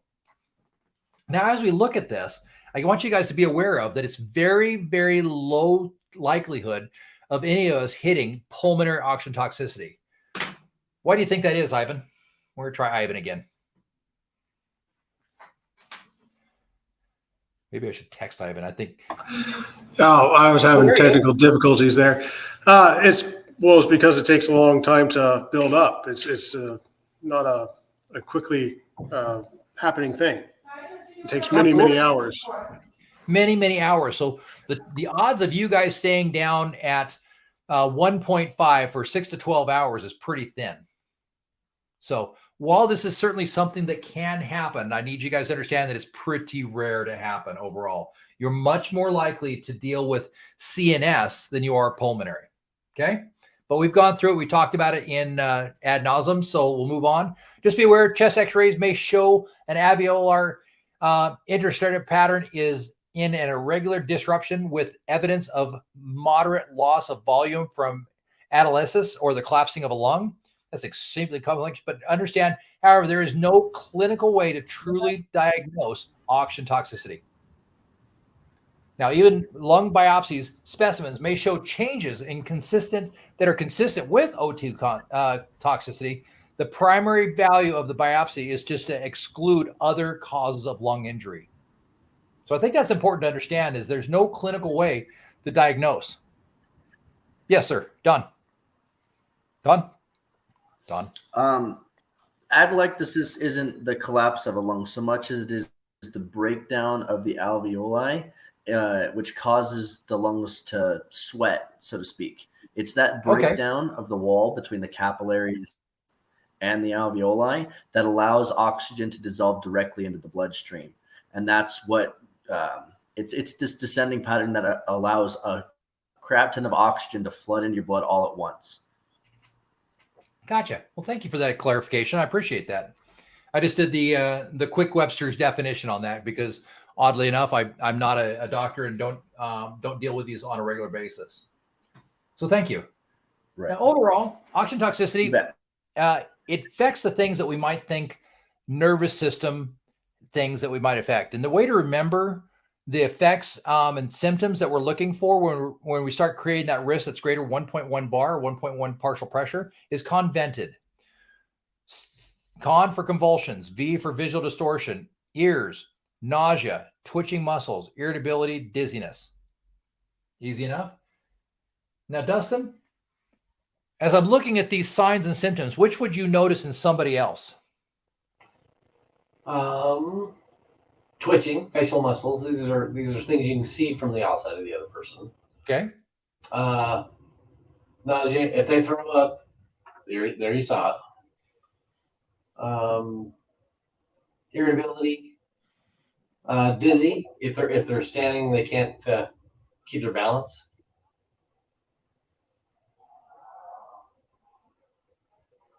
Anything else?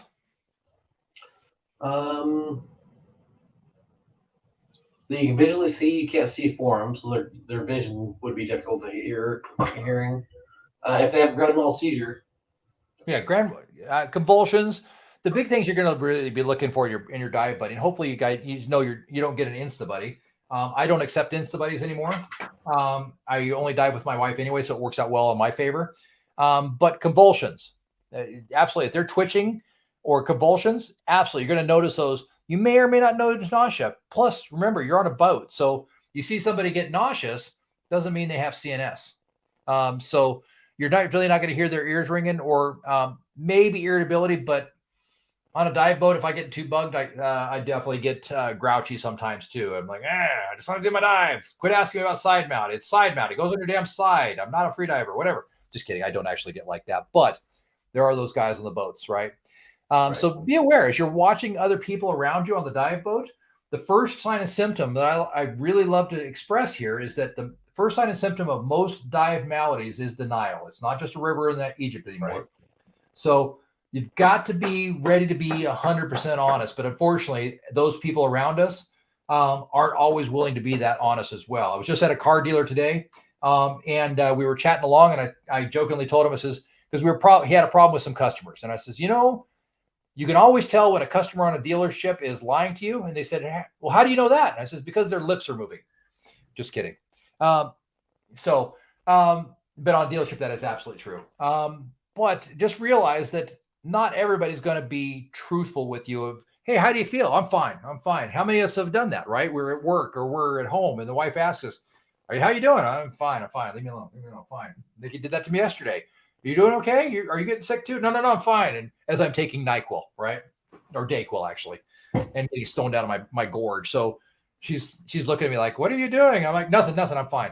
I don't want her to worry about me. So denial, it's a very common one. So be aware that that's the first sign and symptom of an actual dive malady is denying it. But as I notice in others, I'll look for those twitching, the weird things, the things that are out of place. If I'm diving with my dive buddy and they're suddenly irritable, I'm definitely going to take into account that I do something. Did I make fun of her mother again? God, I made fun of her mother again. That's why she's irritable. She doesn't have CNS. She has pissed off at Benjamin syndrome, which is pretty common in our house, to be honest with you, but it's okay. Twitching facial muscles, twitching, things that are out of confidence. As we start looking at ourselves, Bryce, what would I notice in myself first? What do you think here?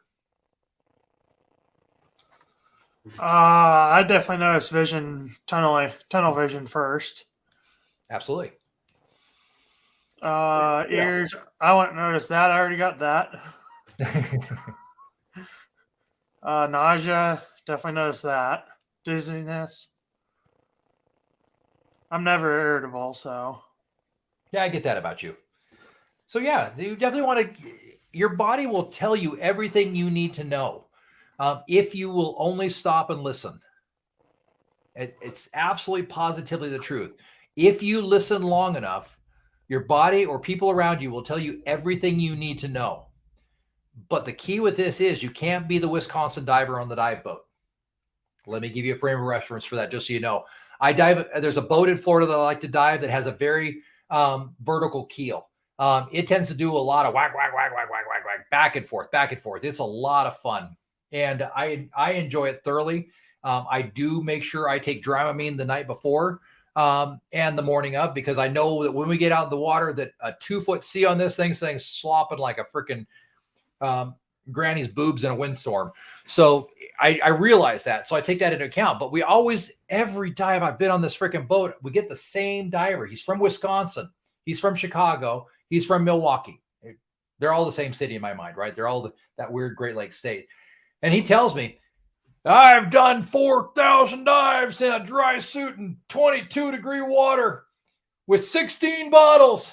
I'm that guy. And he is the biggest diver that you've ever seen. He's dove. Anything you've dove has been bigger, better, stronger. The great thing is I love those because I can put money on it that 9 out of 10 times after the first dive or somewhere before the first dive, that he will be launching for distance and accuracy off the bow or off the stern of the boat. It's awesome. It happens 9 out of 10 times. It is totally entertaining. I love to tell my wife, you watch, that guy's going to be sick before or right after the first dive. I bet you anything. Chumming the water. Say again? Chumming the water. Oh, yeah. They chum the water good. The fish eat, I swear, more fish in Florida have eaten from the leftovers of Milwaukee, Chicago, and Detroit divers than any other divers in the world, by far. So it's absolutely, it's an impressive record. I have no actual statistics to prove that, but it's my own personal belief, and I'm going to stick with that. So just be aware that definitely happens. But so it's hard to tell with those guys what's going on. They don't listen to anything. Don't be that diver. Be the diver that listens. Pays attention. One of the things, just kind of a pro tip for you for the day. You guys are more experienced divers at this point. You guys are tech divers as you go through. If you guys get on a boat and you start putting together anything tech, side mount, anything like that, I encourage you strongly, cover your gear with a towel. Everybody will come over and they will want to touch your gear, which pisses me off to no extent. Please don't touch my gear. You can look at it. You can ask questions all day long. Just don't touch my damn gear. I've got it set up. I want to have to worry that you turn my damn air off. So be aware that definitely does happen. But as tech divers, all of a sudden you guys have a lot more experience and understanding than the others. So pro tip for you for the day, if you see somebody setting something up wrong, my go-to response is, are you open for a little bit of assistance, or are you open for a suggestion? No? Okay, fine. I'm good to go. And if it's something dangerous, I'll step in and be a little more aggressive, or I'll just get the dive master involved and, hey, that diver over there is going to die if you let him off this boat, and let them go to it. If they don't want my advice, that's fine. But certainly if it's of danger and I'm worried, then I will absolutely get somebody else involved that they will be more willing to listen to. I have yet to have anybody not listen to me and take the advice, but just be aware. As tech divers, you have a higher level. So be aware that as you're going through this process, look at what's going on around you. Be aware. If you listen long enough and you're patient enough, people will tell you everything you need to know. And you'll see these things. You'll see weird things happening. When somebody's getting sick, if you watch closely enough, I promise you will notice exactly what's going on, and you'll be able to predict what to do next. Make sense? Yes. Give me the... I did an interview this morning with Jim Gunderson from Scuba Educators International. At the end of the interview, he gave me I'm good. All right, we're good. I thought that was hilarious. All right, everybody got a pretty good understanding of pulmonary and CNS oxygen toxicity? Basic understanding when and where that it might occur, and why it might be to our benefit to understand it? Yes. All right. I'm going to call a 2-minute break. I'm going to take a wee break. I will not be taking you guys with me, but I encourage you to do the same. And then we'll come back and we'll talk about DCS. We'll talk about it very briefly, by the way. Sound good? Sounds great. Sounds good. Catch you in a minute. See you in 2 minutes. Works.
How are you doing tonight, Good to have Donnie? you back.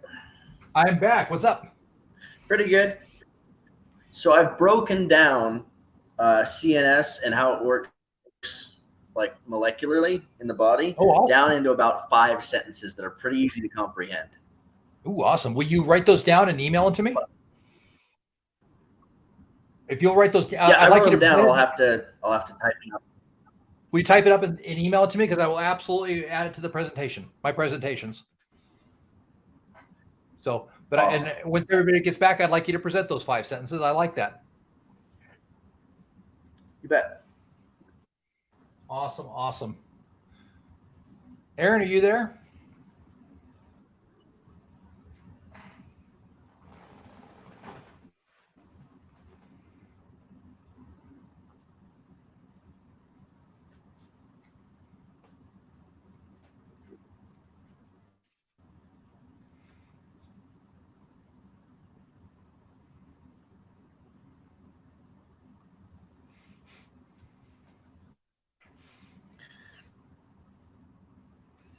That kind of sounds like a no. Hey, Aaron. I'm here. Aaron. Yes. Can you hear me? Aaron, Hello? can you hear me? I don't think I'm muted. I can hear you. Oh, there you go. 10-4. Right. Hey, when are you going to go out and do the pylons for the docks? I don't know yet. Okay, just curious. I told you I want to be a part of that. That sounds like a lot of Yeah. fun. Yeah, I just haven't had a chance to get that together yet. If Are you I'm going to do it available, with I'd like to go. the rest of the deputies? What's that? Are you going to do it with the search team as a practice opportunity? We may talk to him and see what we can do.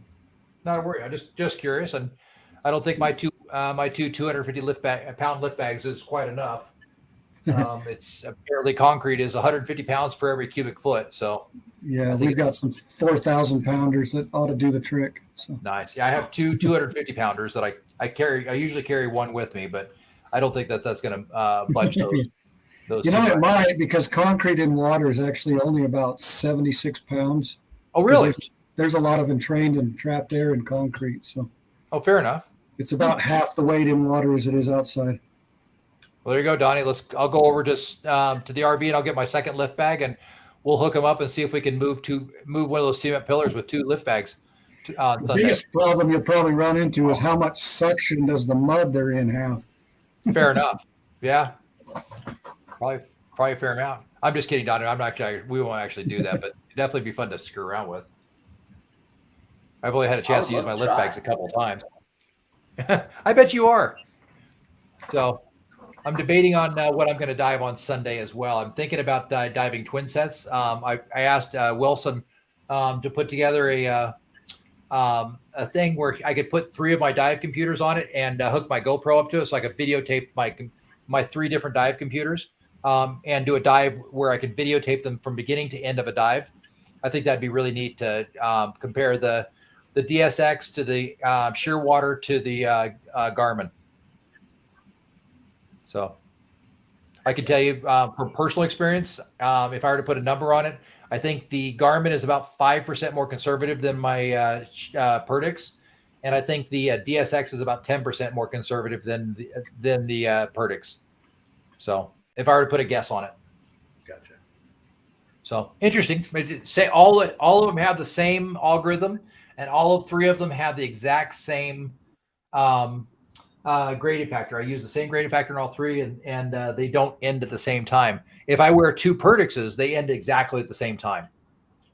I have no issues with a differentiation, but when I dive a Garmin and a Shearwater, it's about 5% difference in terms of where I'm at towards my NDL, breaking NDL, and deco as well. The ceilings come out the same, but the times are a little bit more aggressive on the Garmin, so you have a little bit longer time at sealing, and it's not a lot. It's usually just a little bit, like I said, about 5%. But I've noticed that the DSX is even more conservative than the Garmin. So just interesting things to be aware of. All right. Sounds like Donnie's got dogs. Perfect. All right. We read everybody back. Everybody ready to go? Dave. Yep, I'm here. Is Dave here? Yes. Dave's not here, man. I'm here. Dave's not here, man. Come on. 5 points for who knows that one. Come on. I know it. Futurama.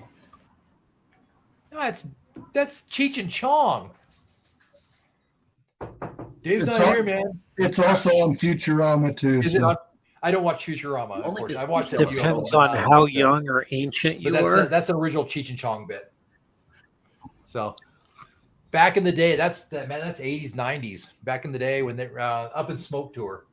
So all right, let's jump back in this. Dawn has 5 sentences for us to explain CNS for us, and I'm excited to hear this because Dawn's got a particular way about this. So I'm excited. Go ahead, I Don. broke this down to try to make it as easy as awesome.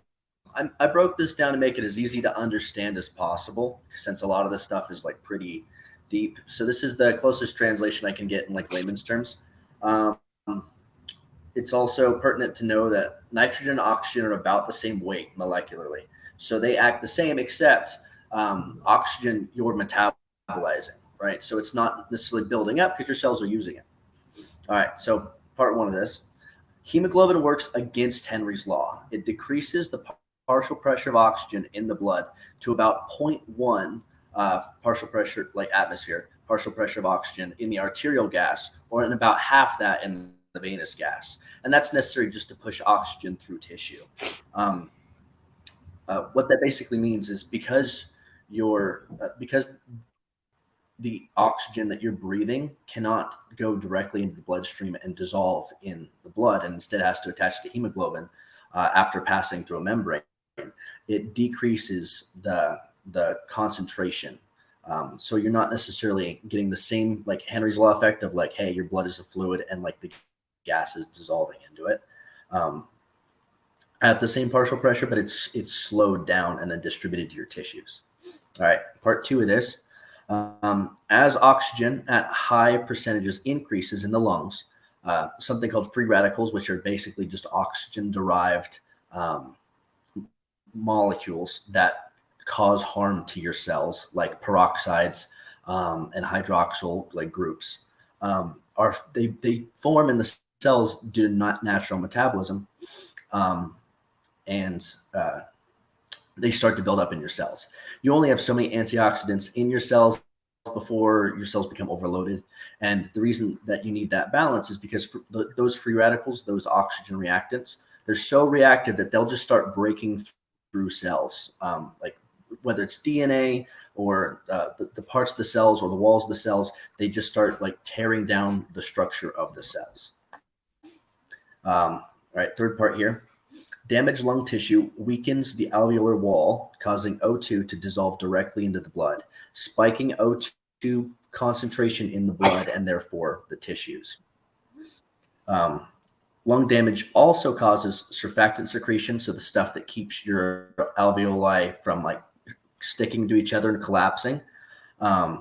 It causes the depletion of antioxidants, which causes that cell death, the buildup of free radicals, pulmonary edema, and an inflammatory response. So it also causes your blood to bring in all of the immune cells and cause like your typical like inflammatory response, where not only do you have the edema, but T cells and macrophages are coming in and they're trying to clean up after all of that cell death, which inflames your lungs even more. That's where the fibrosis comes in, and then your lungs start to harden. So not only are they hardening due to all this, but they're also degrading. So you kind of get this weird mix where all hell is breaking loose.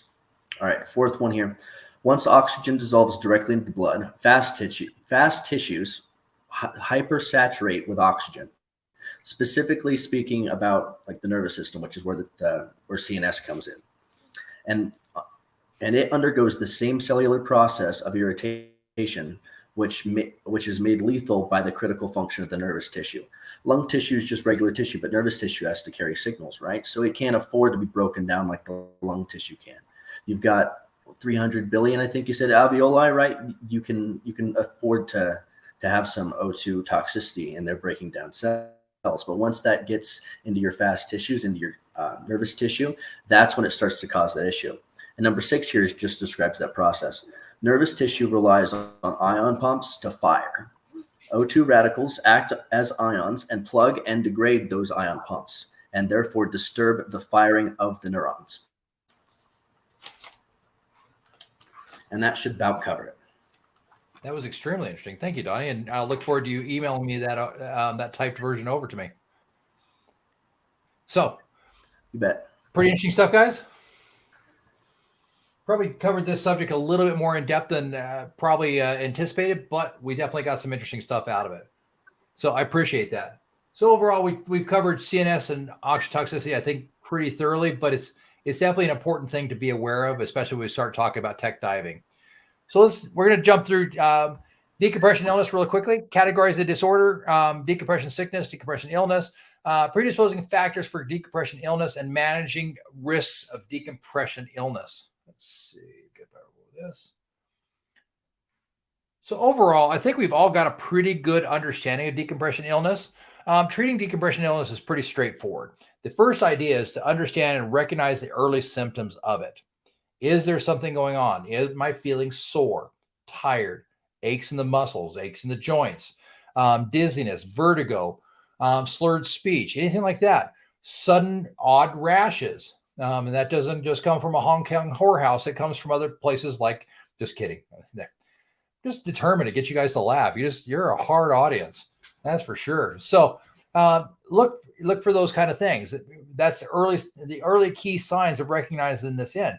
Now, the big thing to realize is DCS typically doesn't happen immediately. It's not a thing that all of a sudden I pop the surface of the water and all of a sudden I start having those symptoms. That's pretty unatypical and only happens in pretty extreme cases where that's happening, which means I was probably honestly exhibiting signs and symptoms and presenting with DCS on my ascent. I've done some big bad stuff prior to that.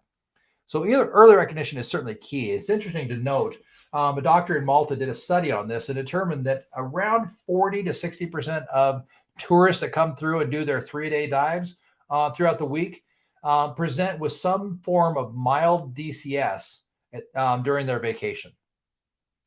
Now, mild DCS, not really that big a deal. Headaches, tiredness, achy joints, soreness, all these are predisposing factors. Now, I want you guys to think about this for a moment.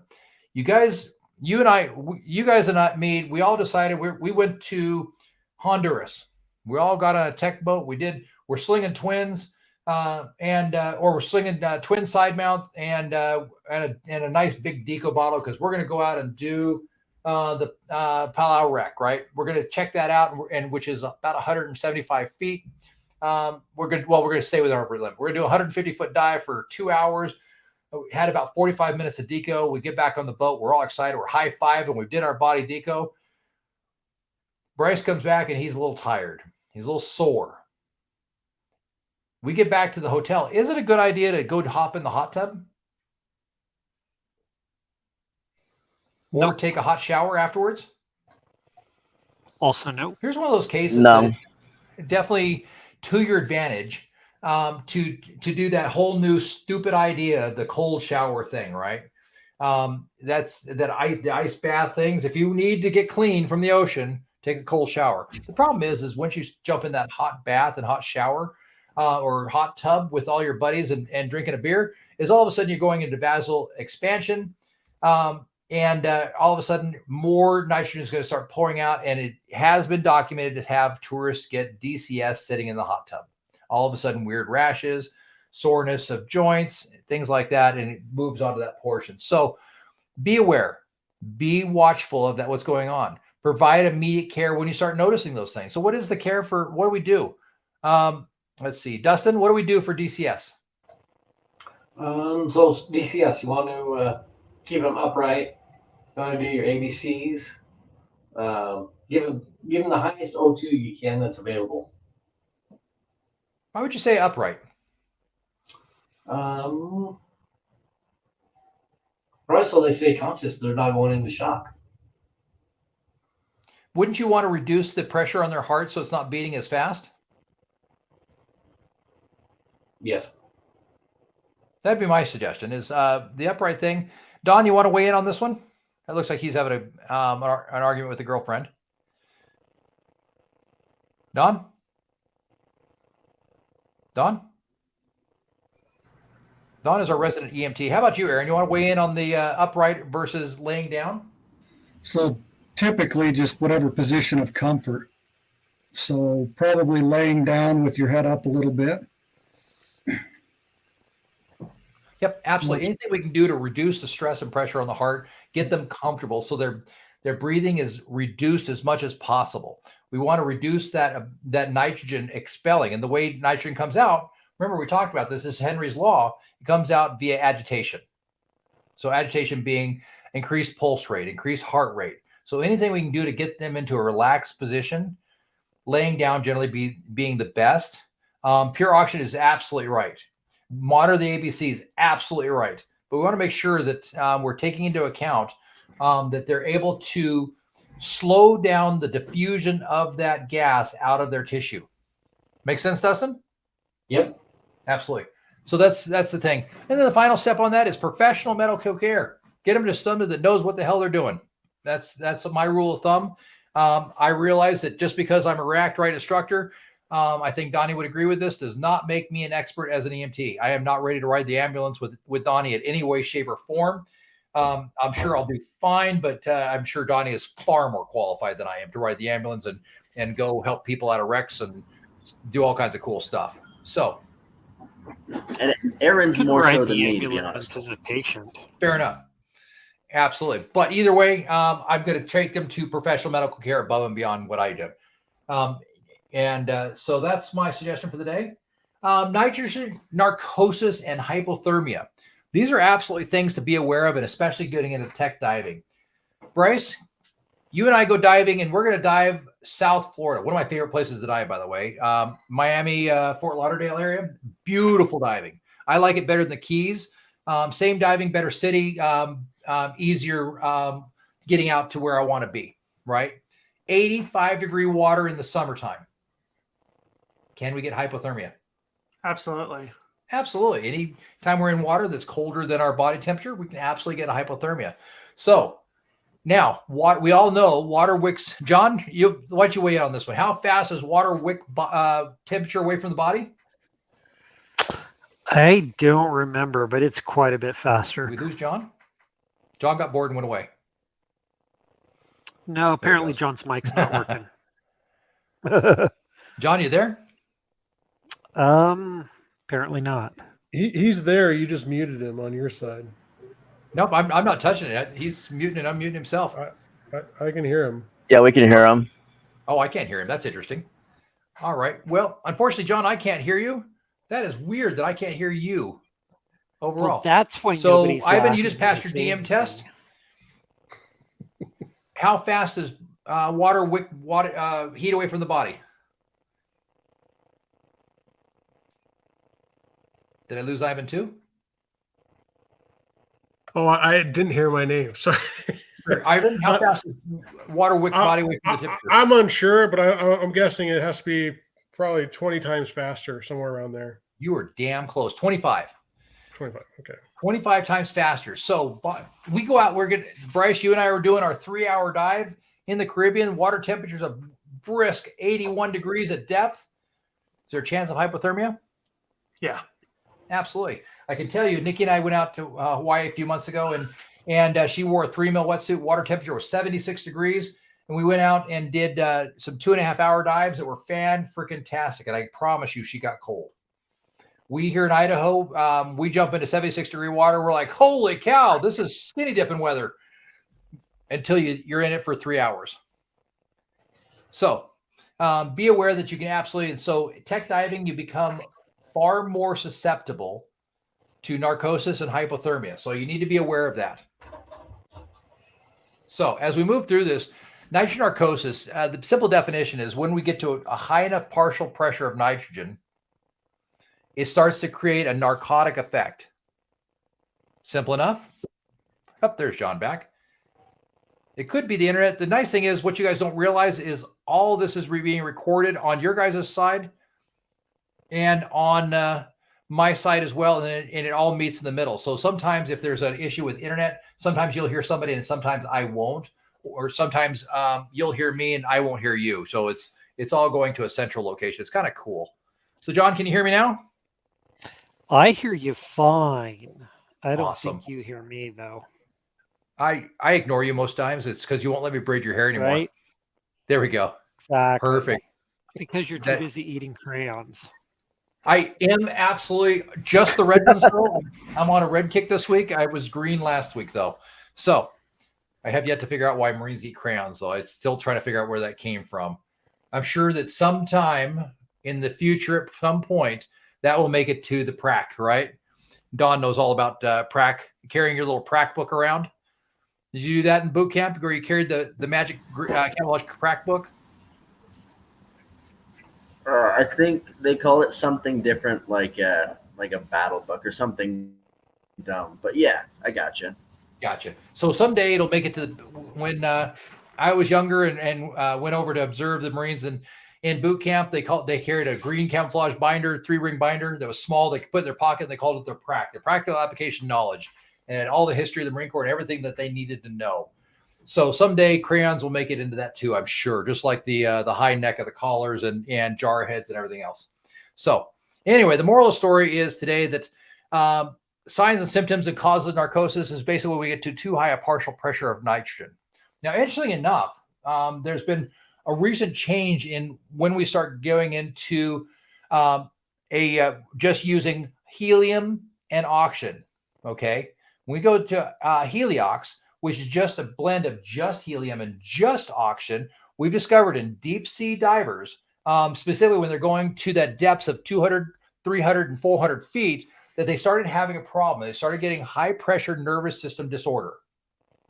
Basically what it is they get to the point where the pressure of what they're breathing is too high and it affects the nervous system very, very much so. And they start getting twitches, inability to handle simple tasks. It's actually what the theory is what killed Sheck Exley when he was doing his 800-foot dive, is they theorized that he got high pressure nervous system disorder and he wasn't able to accomplish simple tasks and grabbed the wrong mix and died from that. Now, he was a stud and he realized he was going to die, so he tied the rope around him in a safety and rescue knot before he died. That's hardcore right there, when you tie your own safety knot so it makes it easier and safer for your buddies to recover your dead body. He was a stud. He was the Chuck Norris of diving, in my opinion. But either way, they discovered that as you start getting to this point that they had to start adding a little bit of nitrogen back to add that slight narcotic effect, to give a little bit of, it's like adding just a little scotch at the end of the day. It kind of soothes things down and calms you down and gets that kind of cool thing going on. A lot of scotch, bad, makes or tequila, either way, helps you make really bad decisions. But a little bit of scotch or a little bit of something like that helps calm you down and cool you down. And so it's interesting to note that they determined that adding a little bit of nitrogen back and stop using true heliox and take it back to trimix, that it was actually better for divers, and it's the little bit of narcotic effect ended up adding a benefit to deeper divers because it soothed their nerves and reduced the symptoms and the proclivity to get high pressure nervous system disorder. Interesting enough. So I think we've all got a pretty good understanding of where narcosis happens. Tolerance versus adaptation. I think this is an interesting one. So there's a big argument in the diving community that can you learn or build up, more accurately, a tolerance to nitrogen? What do you guys think? What's the thought process you guys have on this? What do you think? From my understanding, it depends on the person, but the few people I've talked to about this have said that they've over time have been able to build up a tolerance. Okay, Bryce, what do you think? Tolerance or something else? I think you can probably adapt to it more than a tolerance. Okay, we've got one for tolerance, one for adapt. Ivan, thoughts? Tolerance or adaptation? Adaptation. I would say also more adaptation, and also it also just depends on circumstance too. So I mean, circumstances change dive by dive. So maybe the darkness, the depth, the cold, it affects you more that day than the previous days. Fair enough, and that's a good point. Aaron, what's your think? Adaptation or tolerance? I would say tolerance, because the nitrogen is displacing the oxygen in your brain, so that's why you lose function. You find ways to adapt to that lack of oxygen, just like you would if you lived higher in the mountains where you're getting a less partial pressure of oxygen. Okay, we got 2 and 2 now. Dustin, what's your vote? Adaptation or tolerance? Both. You can take the physiology of somebody that can tolerate it more, but they can also adapt. Okay, I'll put a half point on each side. So we're 2.5, 2.5. Dave, I think you already voted. Dawn, what's your vote on this? Adaptation or tolerance? Oof. I'm going to have to say tolerance. Nitrogen works in gas the same way it kind of works in nitric oxide, which we use as like a pain med in the ambulance. So, I mean, the same way you can be resistant to opiates or like sedatives that way, I think you could probably be build up a tolerance as well for nitrogen. Okay. John, you're our final vote. What do you think? Tolerance or adaptation?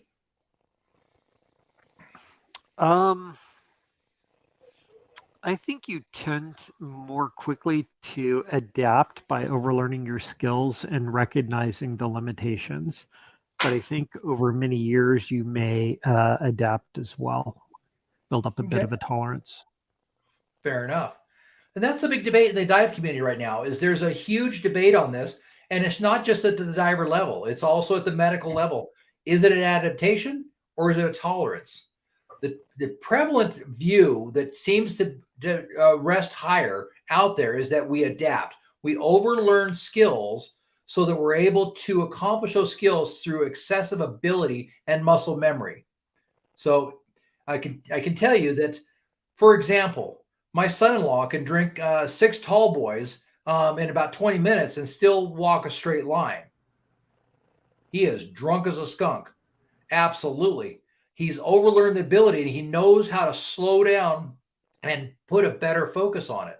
Absolutely. So he's learned how to do that.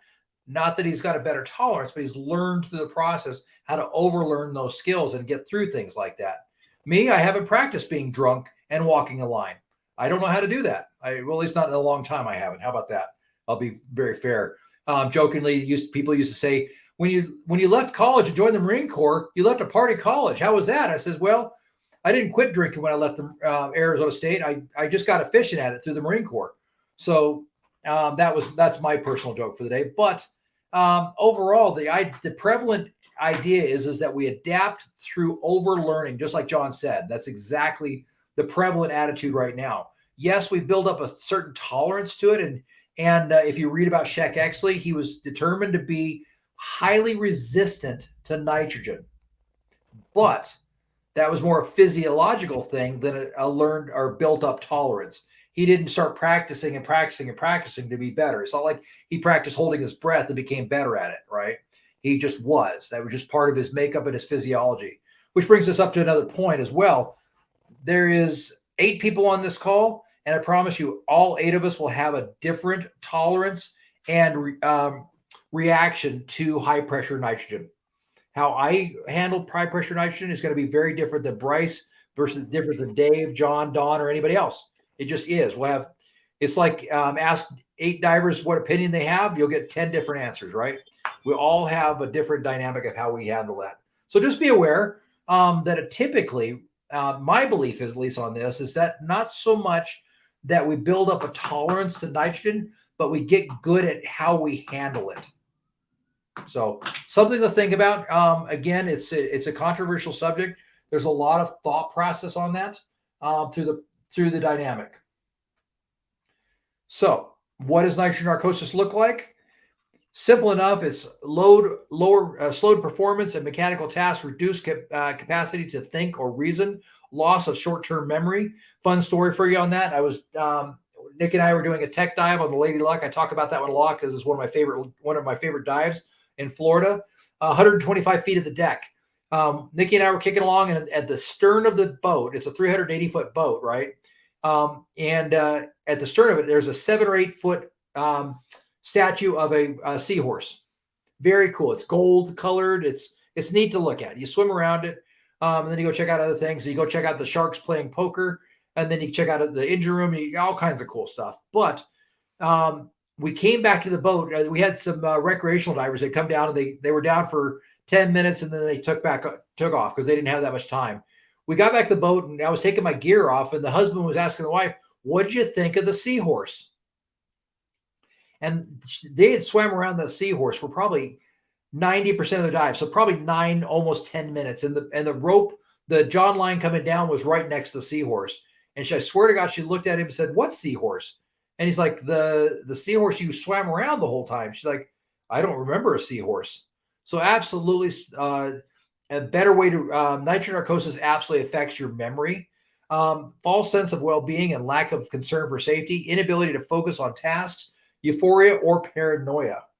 I've got a fun video though, because as you guys know, I like videos, and I particularly like funny videos. So here's Simply Scuba talking about nitrogen narcosis. Can you guys see it? Yep. Everybody can see it? Give me good? Yep. Okay. Thing about diving is the effects of nitrogen narcosis. It's like being drunk underwater, but you don't get any of the hangover. Some divers get narked easier than others. It just depends on how deep you go and how susceptible you are to the calls of the nitrogen mistress. Now, as you all probably know, some people do pretty stupid stuff when drunk. All you have to do is visit your local drunk tank at the police station on a Friday night and ask what they're in for. Or if you're the one in the drunk tank, the cops will tell you why you're there in the following morning. But people do some stupid stuff when narked, and most people don't even know they're narked. So it can be useful for you to understand some telltale signs that your buddy is narked so that you can be the designated diver and look after them and get them home safely. And such, hi, I'm Mark, and here are 5 ways to tell if your dive buddy is narked. They keep staring at themselves in your mask. You're effectively drugged by the gas that you are breathing the deeper you go, and such your inhibition. Just lost it. Yep, that would be my internet. I'm going to beat the hell out of the internet guy. So give it a moment. It'll come right back. There it is. And as we all know, we are all narcissists at heart when we lose our inhibitions, aren't we? No. Lies. I mean, let's face it, I'll bet you anything that your social media picture is you scuba diving, isn't it? Mm-hmm. Narked men and women are like magpies, and they love shiny objects. And when they look at you, they're probably not actually looking and engaging with you. They're just looking at themselves or the mirror copy of themselves from the mirror dimension in the shiny lens of your mask. You find them buddy breathing with a fish. I've actually heard this a couple of times, and this is the other type of drunk, the considerate drunk. These narked individuals will be concerned at all of the fish in the water and their lack of breathing apparatus. After all, they've spent a lot of time learning how important their regulators are and to always keep breathing. So they'll often donate their regulator to these fish that, to be honest, they don't really need it. They wave back at fish. I would do that normally. Hey, buddy. The third type of drunk is the happy drunk, who is observant and sees his crowds of fans in the fishes and all their little fins waving at them, so it would be rude not to wave back, right? Yeah, if your buddy is waving back at the fish, they're probably not, or, way too young to be scuba diving. Why are you looking at me? I'm not too young. Mental age. Fish are cool and they move their pectorals pretty much all the time, but while they are aware that you are there, I'm sorry, but they ain't waving at you. They do it Finding Nemo and Dory.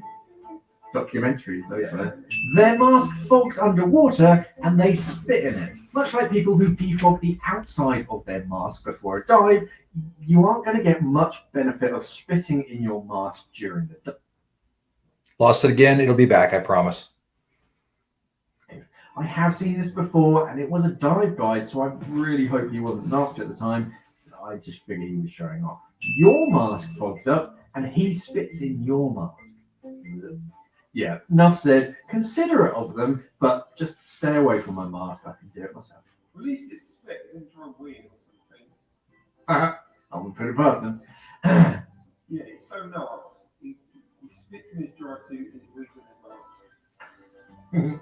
So what have you seen in the wild from the rare underwater species Homo narcosis? Let us know in the comments. Thanks for watching and safe diving. We are an online dive store serving the UK. Anybody see that side mount? I just noticed this guy. That is like the worst side mount guy ever.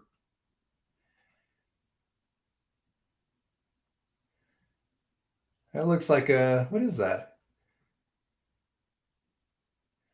I think that's an SMS 100. It was what it looks like to me, but it's hard to tell. But that's like the worst side mount ever. Everybody's got to start somewhere. Yeah, but he looks like he's possibly a pro. Not sure. But, it's interesting. I've noticed in Egypt, they do some goofy shit in terms of standardization. I've seen some dive masters there that I was like, what are you doing? They'll put all their Deco bottles on the right side instead of the left. They are just goobered. I'm like, wow, you must have a whole different training agency out there that I've never heard of, because some of the stuff I see you guys do is like really wackadoodle. So I think that's an SMS 75 is what it looks like to, or 100. I'm sorry, SMS 100 is what it looks like from here, but it's hard to tell. Typically those rails are is a 100, but that is just flat out ugly. So please, guys, do not be this guy right here. Anyway, we'll stop making fun of the guy from Egypt for a little bit. So overall, the predisposing factors that can add up to severity of symptoms of nitrogen narcosis, these include carbon dioxide buildup. So breathe, please breathe. It's the number one rule, but breathe normally and breathe deeply.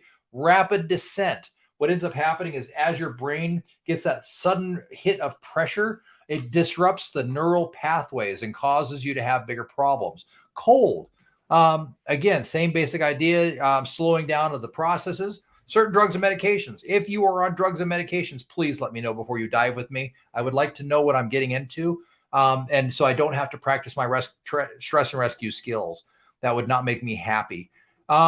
Limited visibility and darkness. Again, that's a neurological issue. Your dopamine's kicking up. You get some adrenaline going. Fear basically is what's kicking in there. Same thing with lack of orientation. High consumption of air. Inexperience at depths below 60 feet. We get back into that adaptation portion, or I'm sorry, not adaptation, but buildup of tolerance. Excessive task loading. Again, we go into that stress factor. Lack of sleep, again, stress factor. Exertion, psychological outlook, expecting narcosis to be severe. If you think it's going to be that way, you're probably right. It's like Yoda says, if you think you can, you think you can't, you're right. Anxiety, back to stress again. Time pressure, stress again. And fatigue. Anybody notice a kind of a common theme here? Mental, yeah.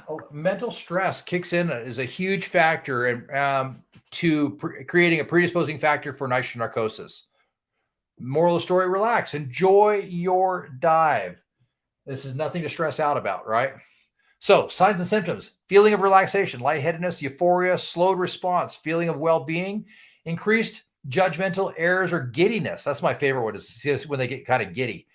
Fixation ideas, lack of ability to understand time, deterioration of multitask reasoning. It's one of the reasons that we practice going a little deeper. So you're able to build up that task ability and task loading so that you have practice doing it, so it becomes more second nature.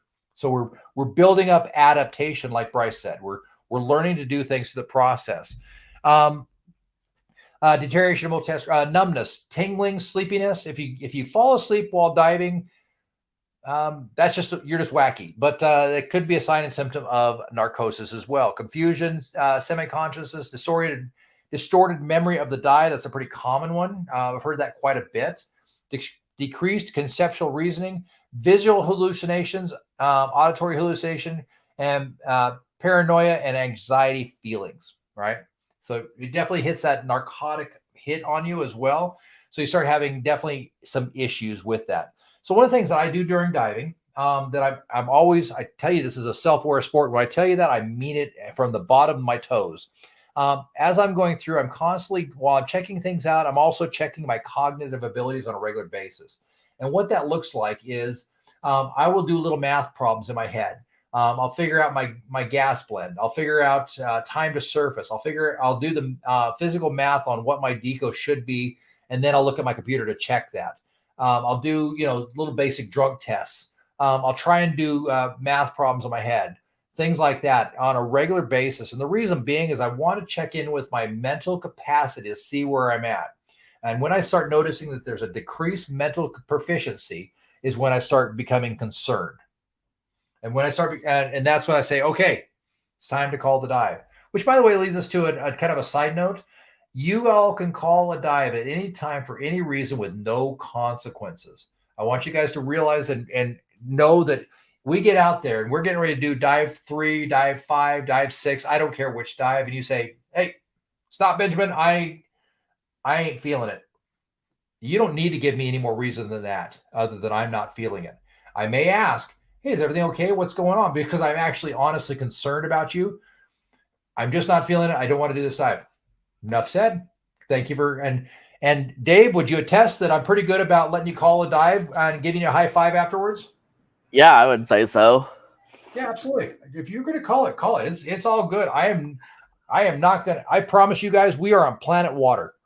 The oceans will be there tomorrow. We are on planet water with a little bit of dirt. So the ocean, the rivers, the lakes, they will be there tomorrow and absolutely will happily let you dive them tomorrow instead of today. So take your time, be kind to yourself. I just can't stress that enough. So overall, one of the things that we're going to work on and we're start getting a better understanding is equivalent narcotic depth. Now, this becomes pretty important as we start getting into technical diving. Now, one of the things we can start doing with this is it helps us give a better prediction of diver performance. We're going to talk a little bit about how to use the formula, detailed information in technical and extended range program of how to use that as well. So we're going to talk about that. So let's just start with predicting diver performance. So what is the equivalent narcotic depth? Dustin, you and I talked about that. You want to share what you learned today?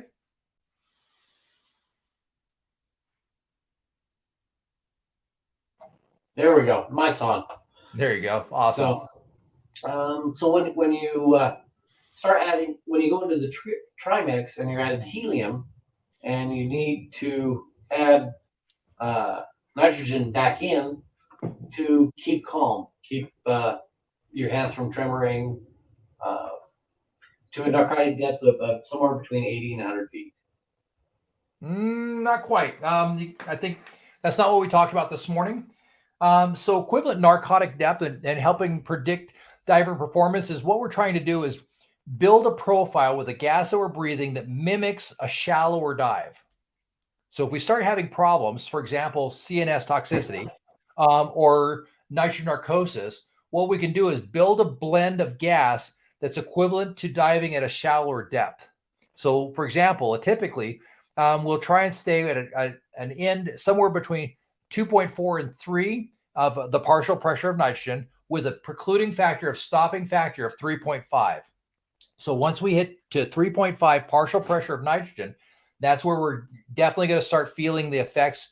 The typical person will start feeling the effects is at a 3.5 partial pressure. So what our goal is no matter how deep we go, to be able to build a partial pressure of nitrogen and oxygen together, that the oxygen is safe, but it's equivalent to a shallower depth. Is that a little bit easier? Right. Yeah. Okay. So as we build up that equivalent of a shallower depth, we can dive deeper. It's kind of the opposite of diving nitrox, right? We talk about equivalent depths.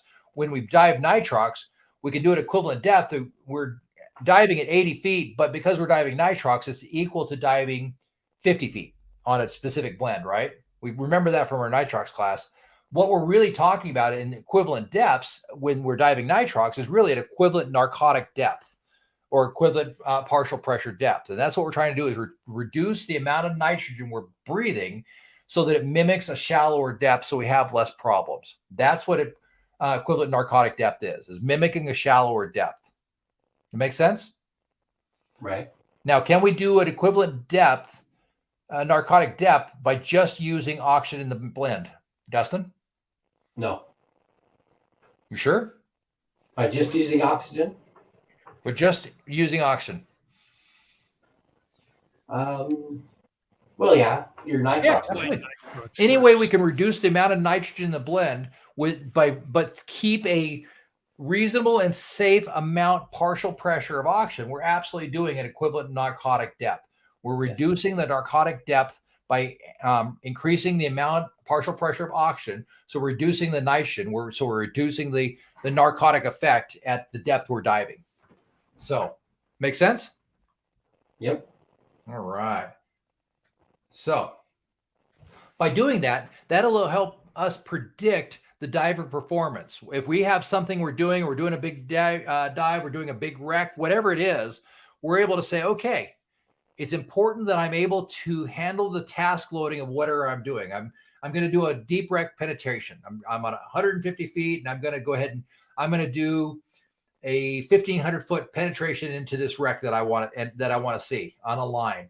I want to be able to handle that line, lock in my cookies, be able to follow that line and be safe, be able to stage a decompression tank so I don't have to carry the damn thing with me, and be able to find it when I get done. So we're creating specific tasks. And as we start putting these specific tasks together, we can predict our ability to perform those tasks based upon the equivalent the equivalent narcotic depth. That's apparently a good tongue twister for you for the day. Equivalent narcotic depth. So by figuring that out, we can say, okay, if this diver has an equivalent narcotic depth of 3.5, he's probably going to have a harder time with spatial reasoning, with complex task loading overall. But why don't we go ahead and shallow that up? Why don't we make it equivalent that he's diving at 2.4 partial pressure of nitrogen? Instead, Justin, will I perform better at a 2.4 partial pressure of nitrogen or a 3.5? Oh, definitely 2.4. Absolutely. So that's what we're looking for. We're looking for the ability to predict our performance based upon the blend that we're using. We take that narcotic effect away or reduce it dramatically so that we're able to avoid the effects of the narcotic effect. So, unfortunately, another formula for you guys. Now, this is the equivalent narcotic depth, and this is a simplified formula from your book. The sample is basically this. If we're doing a 133-foot dive on 28% nitrox. Now, who wants to do the math and tell me if that nitrox blend is correct? And what partial pressure am I using for that nitrox depth?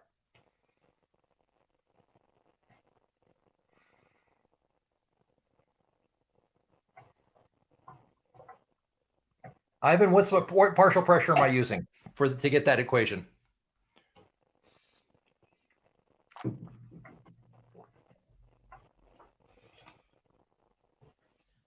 Ivan?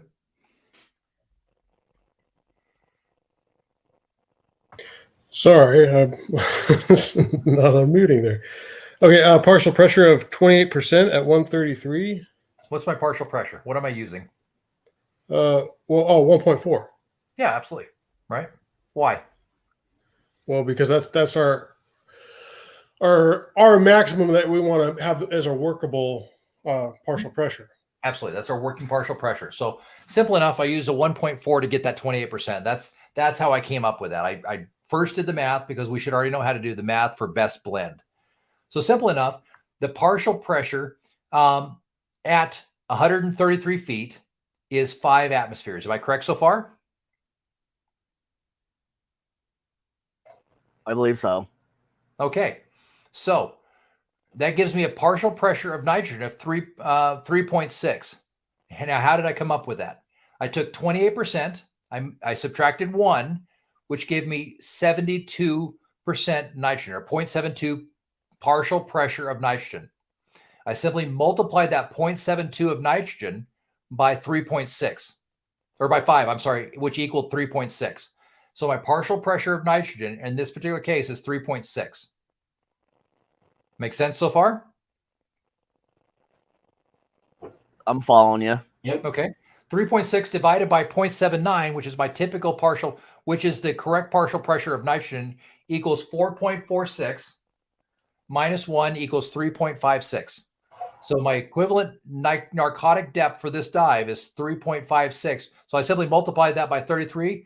So my equivalent narcotic depth with just using 28% nitrox is going to be 117 feet. So I've shallowed up my dive quite a bit, right? Does that make sense? Is that pretty simple? Yes. It's clear as mud. Yep. Can you send us that this as well? Absolutely. I'd be happy to. If you'd like, right now is a good time to take a screenshot. I'm going to add the other parentheses as well, but I'd be happy to send you a screenshot of this as well. Not a problem at all. In fact,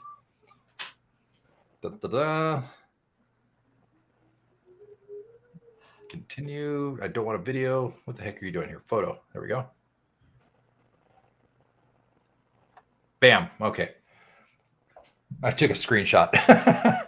So if you wanted to know how to reduce your nitrogen to a safer level for this dive and add helium, the same basic process is, and reduce the partial pressure, the same basic process is going to be in play. Okay, very simple. 2.4 is the partial pressure I want to be at. So 2.4 is the highest partial pressure of nitrogen that I want to be at. Now, again, I talked to you guys briefly that I don't want to spend a lot of time on this, but this is your foray into using Trimix. So my goal is 2.4, which is a pretty conservative. In the real world, you'll find there's a lot of divers that stick with 3, and that's fine. That's absolutely fine. For me, I'll spend a little bit of extra, which in this case on a dive at 2.4 versus 3 is probably going to be about $30 additional helium. And I'm cool with that. I'd rather spend the $30 extra on helium and have a little bit better dive. And yes, that adds up over the course of a week of tech diving, but let's spend the extra 30 or 40 bucks on helium and have a safer dive. So 2.4 is a new partial pressure limiter factor that I want to do for nitrogen. I divide that by 5 ATA, which equals 0.48. So I'm trying to get my partial pressure of nitrogen down to 0.48. Easy enough. Here's all I got to do is I add it to the 0.28 of partial pressure of oxygen that I already have. Gives me a total partial pressure of 78. All I need to do is make up the difference with helium. That's all I'm doing. So I minus it by 1 means that there's 22% left unaccounted for in the 100% mixture we're trying to figure out. My partial pressure of helium is now 22%. So my new mix is going to be 28-22.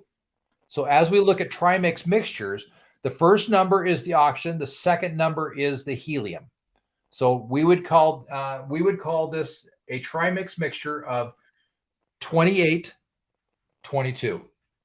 And it's going to just read just like that. Make sense? Clear as mud? Yep, makes sense. Overall, it's not as hard as you think. So to determine the equivalent narcotic depth of trimix, simple enough. Determine the dive depth. Determine the best partial pressure of oxygen for your dive. Okay.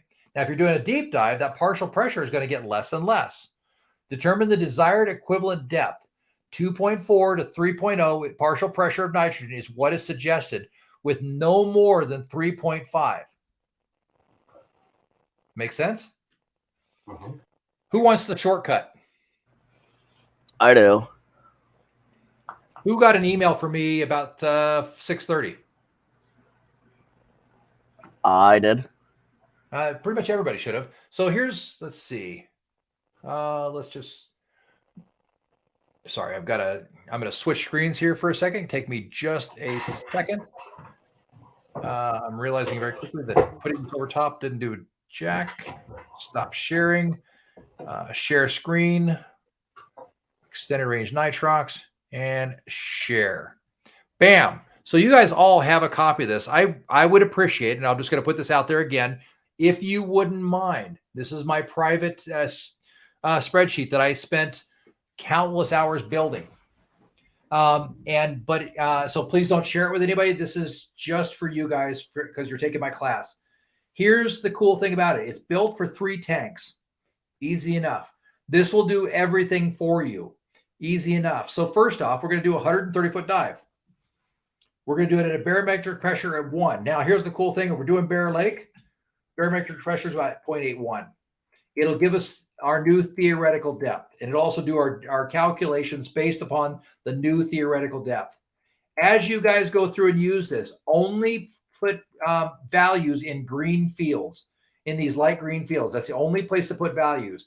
Anything that's not this light green, do not put numbers in it because it will screw everything up for you. But easy enough. We're doing that 133-foot dive. We're doing it 1 atmosphere. We're going to do it for 20 minutes. That's going to be our 20-minute run time. We're going to use 28% oxygen. We're going to use 22% helium. We can simply go down here to the bottom, and it'll give us our partial pressure of oxygen is 1.415. So we're still in that range of 1.4. So if we want to be really slick, we can say, oh, well, let's just pull that down. And it takes us down to 27%. And now we're back in the green. We're below the 1.4. You can certainly use the the 28% if you'd like. But easy enough. You could also come over here, and if you notice, our end is right over here, and this is a 22 meter dive. So it's equivalent to a 72-foot dive. So instead of doing a 130-foot dive, it's giving us the equivalent depth of a 72-foot dive instead. Pretty straightforward.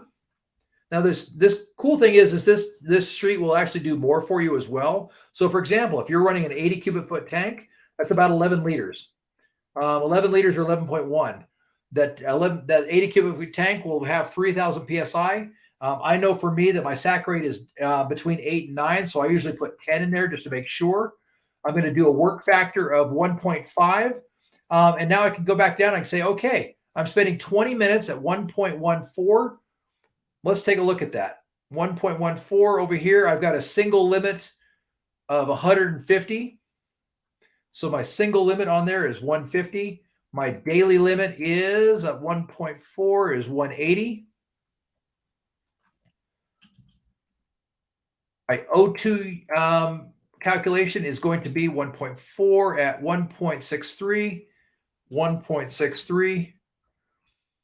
Easy enough. And then I can go through and I can also figure my stage stop. So if my first stage stop is going to be 80 feet, I put that in, and I'm going to spend 10 minutes at that first stage stop, which put my run time at 30 minutes. And I'm going to just go ahead and switch at that first stage stop to, let's say 40%. That should keep me safe. And I would go to drop out the trimix on that. I'm still well below what I want to be. Easy enough. My sack rate is still 10. I've got a deco stop, so I'm going to take my work factor down. Now I can take a look at it at 1.4. I can go back over, and I know that at 1.4, my NOAA limit is, let's see, single time is 150 minutes. So 150 minutes. My daily limit should be the same at 180. My O2Us will be 1.63. Easy enough. And I can go all the way down to the bottom over here, and I can say I don't have enough gas to do this, but I'm closing in on my O2U units. So, and then by the way, here's just a basic dive table, but it'll give you all the information. Here's all the information you need about that first dive. You're doing a 133-foot dive, which is 40.5 meters. An average depth, you'll definitely want to put an average depth in as well and figure that out and go from there. And it should automatically figure out your average depth based upon everything you're doing. So if you're putting in all these line items, it'll figure out your average depth for you. So we'll just do 0 there. It'll pull my average depth up to 75. But it'll start figuring everything that you need out and where your gas potential is. So dive 1, or for 133 feet, I'll have 3,000 psi. When I go to my next tank, I'll be at 1,001 psi.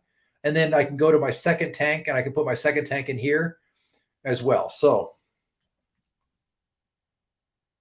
overall, second tank would actually go in here. So at 80 feet, put my second tank in here, and that'd be whatever it is. So, but anyway, only fill out the green numbers. I broke my own rule, and I had to go back and fix it. But this would be 0, 0, 0, 0. There we go. So as you can see really quickly, it figures everything else out for you, and you can look right down here and determine, maybe I shouldn't use 28%. Maybe I'll just pull that back to 27%. But what if I use 0 helium? I'm over my 3.5. I'm doing the equivalent narcotic depth of 120. So I can start figuring out, what if I did 10%? What if I did 20%? What if I did 15%? So I can go through and I can punch those in, and it'll come up color coded. Yellow means caution, red means stop. What do you guys think of my little spreadsheet? It's really cool. It's awesome. That thing's great. Now, here's where you guys might even like it more. So who knows what the liter size and buoyancy factor is of a Faber 117 steel high pressure tank? I have no idea. There's a tab on here that says tank data.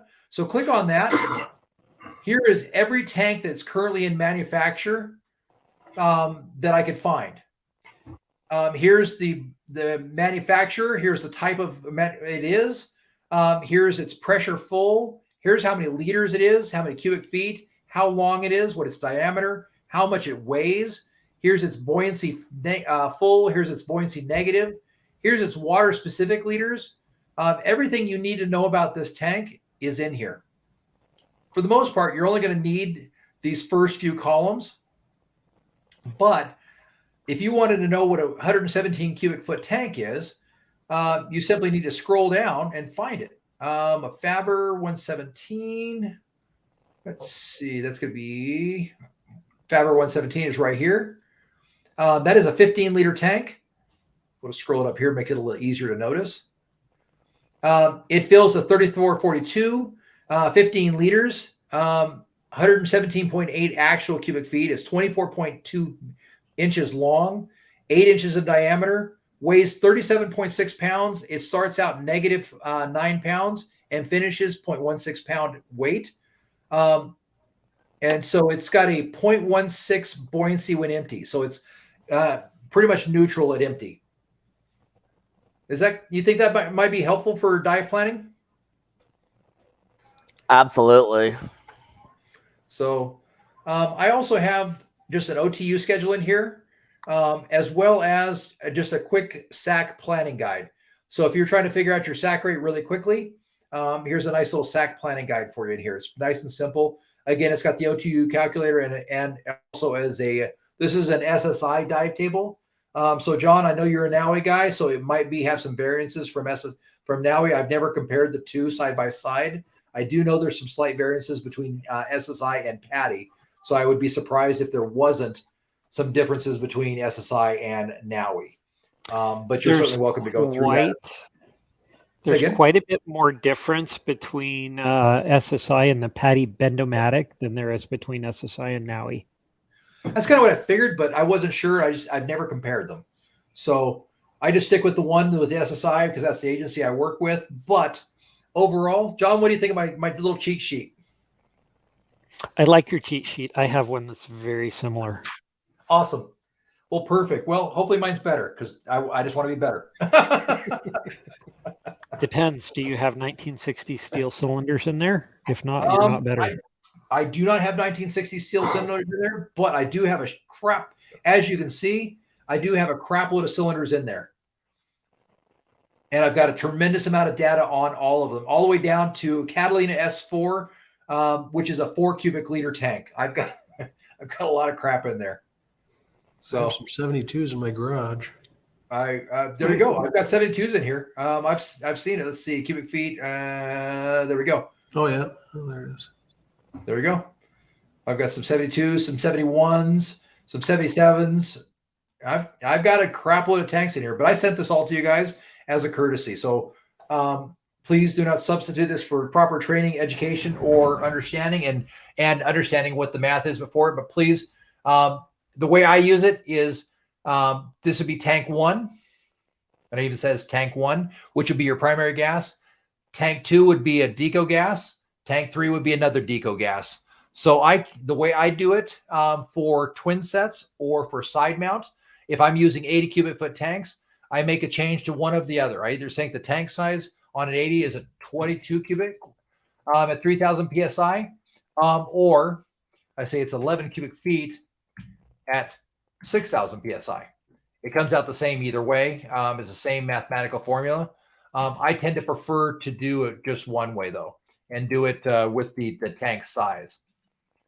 So that puts it all in there into easy enough for you. That's what I do with twin sets. And then I use tank 2 and tank 3 for my deco blends.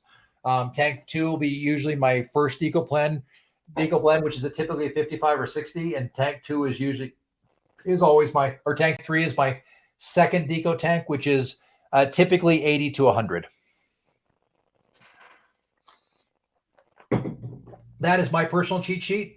I know how to do the math. I'm good at the math. I choose not to do the math on this particular one because this gives me substantially more information, substantially faster. And if you look down here, it also gives you all your information in bar and PSI, gives you your 2/3 gas on a tank. Overall, there's your SAC, your work factor. It gives you all the information you could ever want about everything you need. And then it's got a cheat sheet down here at the bottom for your usable gas, tank 1, tank 2, tank 3. So play with it, have fun, enjoy. It is definitely a fun little thing to play with, and it makes dive planning substantially easier. That looks awesome. Thank you for sending it. Absolutely. Yeah. Thank you. The only thing, like I said, the only thing I ask is just keep it among yourselves, and go from there. That is my only request. And as we start looking at that, just looky, 200 feet, and I feel duh. So make sure that's the basic idea with figuring out and understanding equivalent narcotic depths should be kept between 2.4 and 3 with a max of 3.5. So just keep that in mind, and the rest of your life will be simple. All righty. I want to jump through these last couple ones real quickly. Hypothermia. Hypothermia is a cooling of the body core temperature. Cause of hypothermia: simple things, getting cold, being in cold water, being in normal water for long periods of time without proper exposure protections. Signs and symptoms. I think most of you have been through my ice class, so I'm not, and we all live in the Northwest, so we've got a pretty good understanding. I've got a fun video. We'll get through this. I think there's 2 slides after this, and we'll call it a night, if that's cool with you guys. Hypothermia. It's something you see all too often in movies starring Leonardo DiCaprio. But what is it exactly? And how does it really happen? Our body is always trying to maintain a balmy temperature of around 98.6 degrees Fahrenheit or 37 degrees Celsius. Hypothermia occurs when our body loses heat faster than we can produce it. And hypothermia doesn't only strike sinking ship victims and 19th century fur trappers wandering in the wilderness. Studies estimate that about 1,500 Americans die of accidental hypothermia each year. In fact, exposure to the cold is responsible for twice as many deaths as heat exposure annually. Young children and the elderly are especially vulnerable. So why is hypothermia so dangerous? Most heat loss occurs when unprotected surfaces radiate heat away from the body. In addition, wearing wet clothes makes heat loss even worse. And wind chill can quickly escalate the situation because it strips away the thin layer of heat on the skin's surface. As your temperature drops, your body and brain fire back. Your thyroid and adrenal glands release a flood of hormones that boost your metabolism, heart rate, and blood pressure. In the brain, the hypothalamus tells your blood vessels to constrict. This moves the blood further from the skin's surface where heat can escape. Your hypothalamus also signals your muscles to shiver, which kicks your metabolism into overdrive 2 to 5 times the normal rate. At this point, you're on the brink. If you don't get to safety soon, you'll hit severe hypothermia and be in serious trouble. Eventually, even your brain will grow colder. When this happens, it stops functioning properly, which can make you feel dizzy, disoriented, and even want to strip naked. Before too long, you'll run the risk of permanent brain damage. But just how long do you have? It's hard to know because each situation and person is completely different. However, radiologist Anna Bagenholm currently holds the record for surviving the coldest body temperature. After a skiing accident, she endured 80 minutes in freezing cold water. Her body temperature had plummeted to 56.7 degrees Fahrenheit, or 13.7 degrees Celsius. Hopefully that never happens to you, but here are some tips for treating hypothermia with several safety measures. Immediate first aid. Victims can also be treated with warm IV fluids and saltwater solutions. And you can help avoid hypothermia with some safety measures, like wearing appropriate clothing, avoiding overexertion in cold conditions, and letting people know what time you expect to arrive. Run smart, travel smart, and dress smart, even if it makes you look like a giant marshmallow.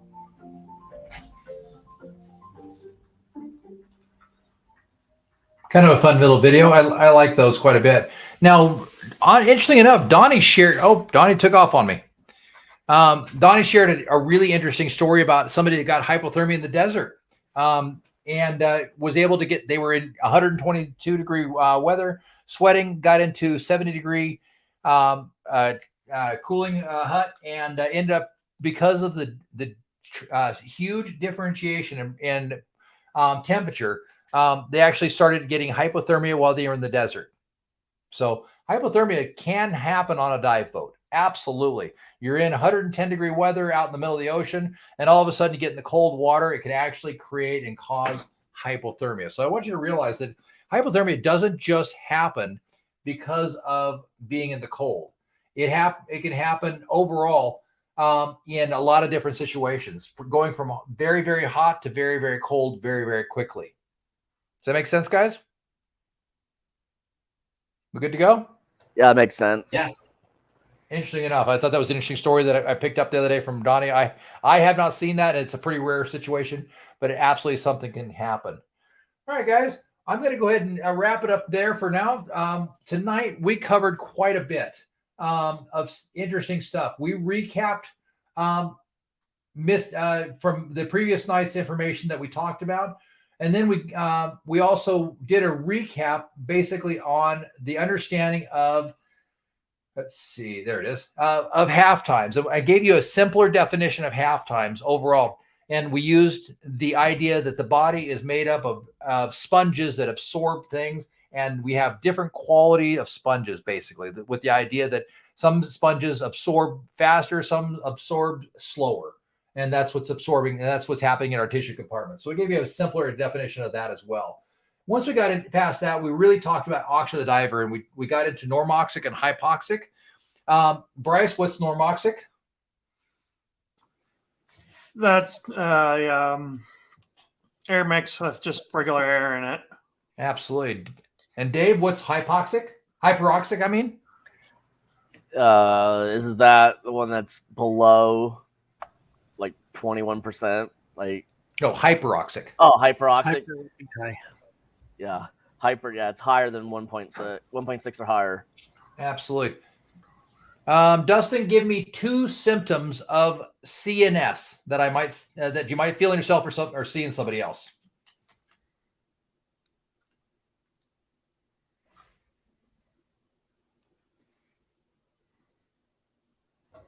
There we go. Twitching, dizzy, irritability. Absolutely. John, give me one symptom I've not noticed if I'm starting to experience pulmonary oxygen toxicity.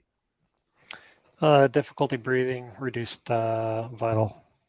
Absolutely. Coughing, anything like that. Absolutely. Good job, guys. Good job. And overall, we touched on decompression illness, but I think we all have a pretty good understanding of that. And I think we've got a better understanding that it's more common than we might realize overall. We also got into nitrogen narcosis, and to get a deeper understanding of how that really affects us, we continued into equivalent narcotic depth to understand that we're able to better predict the performance of a diver by determining the depth at what they're diving at, and we can correct that and improve performance by simply giving them an equivalent depth that's shallower than what they're actually diving, tricking the body, if you will. We continue through that process to understand with that equivalent narcotic depth, what would happen if we added helium to that, and what would that look like, and would it be better situation overall?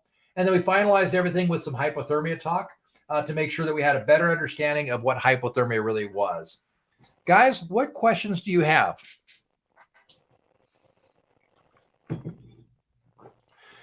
Bryce, give me 2 things you learned tonight. Let's see. Definitely learned the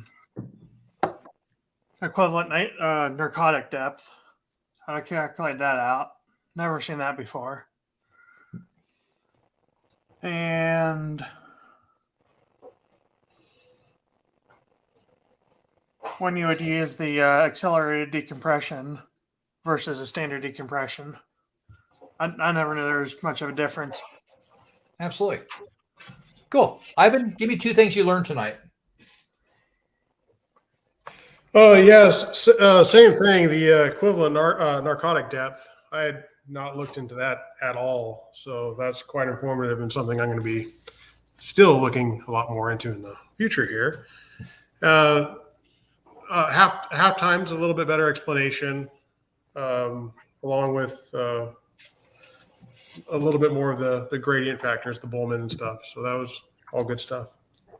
Awesome. And you learned not to use the word surface tension.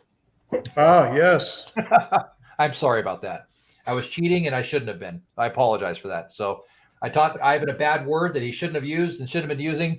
It was a bad term, and I apologize for that. It was the first word that came to mind in my altered state, apparently, and it's not one that I should have used. So I apologize for that. So I'm as you guys have maybe figured out, I'm perfectly okay if I'm wrong, admitting I'm wrong and moving on and apologizing. So thank you, Ivan, for understanding and accepting my apology, hopefully. So, Dave, what are 2 things you learned tonight? The pros and cons of accelerated deco versus standard decompression. And then I learned about the formula of how to tell how much nitrogen you're going to be subjecting yourself to. Good. Dustin, give me 2 things you learned. Normatic mixes and hyperoxic mixes.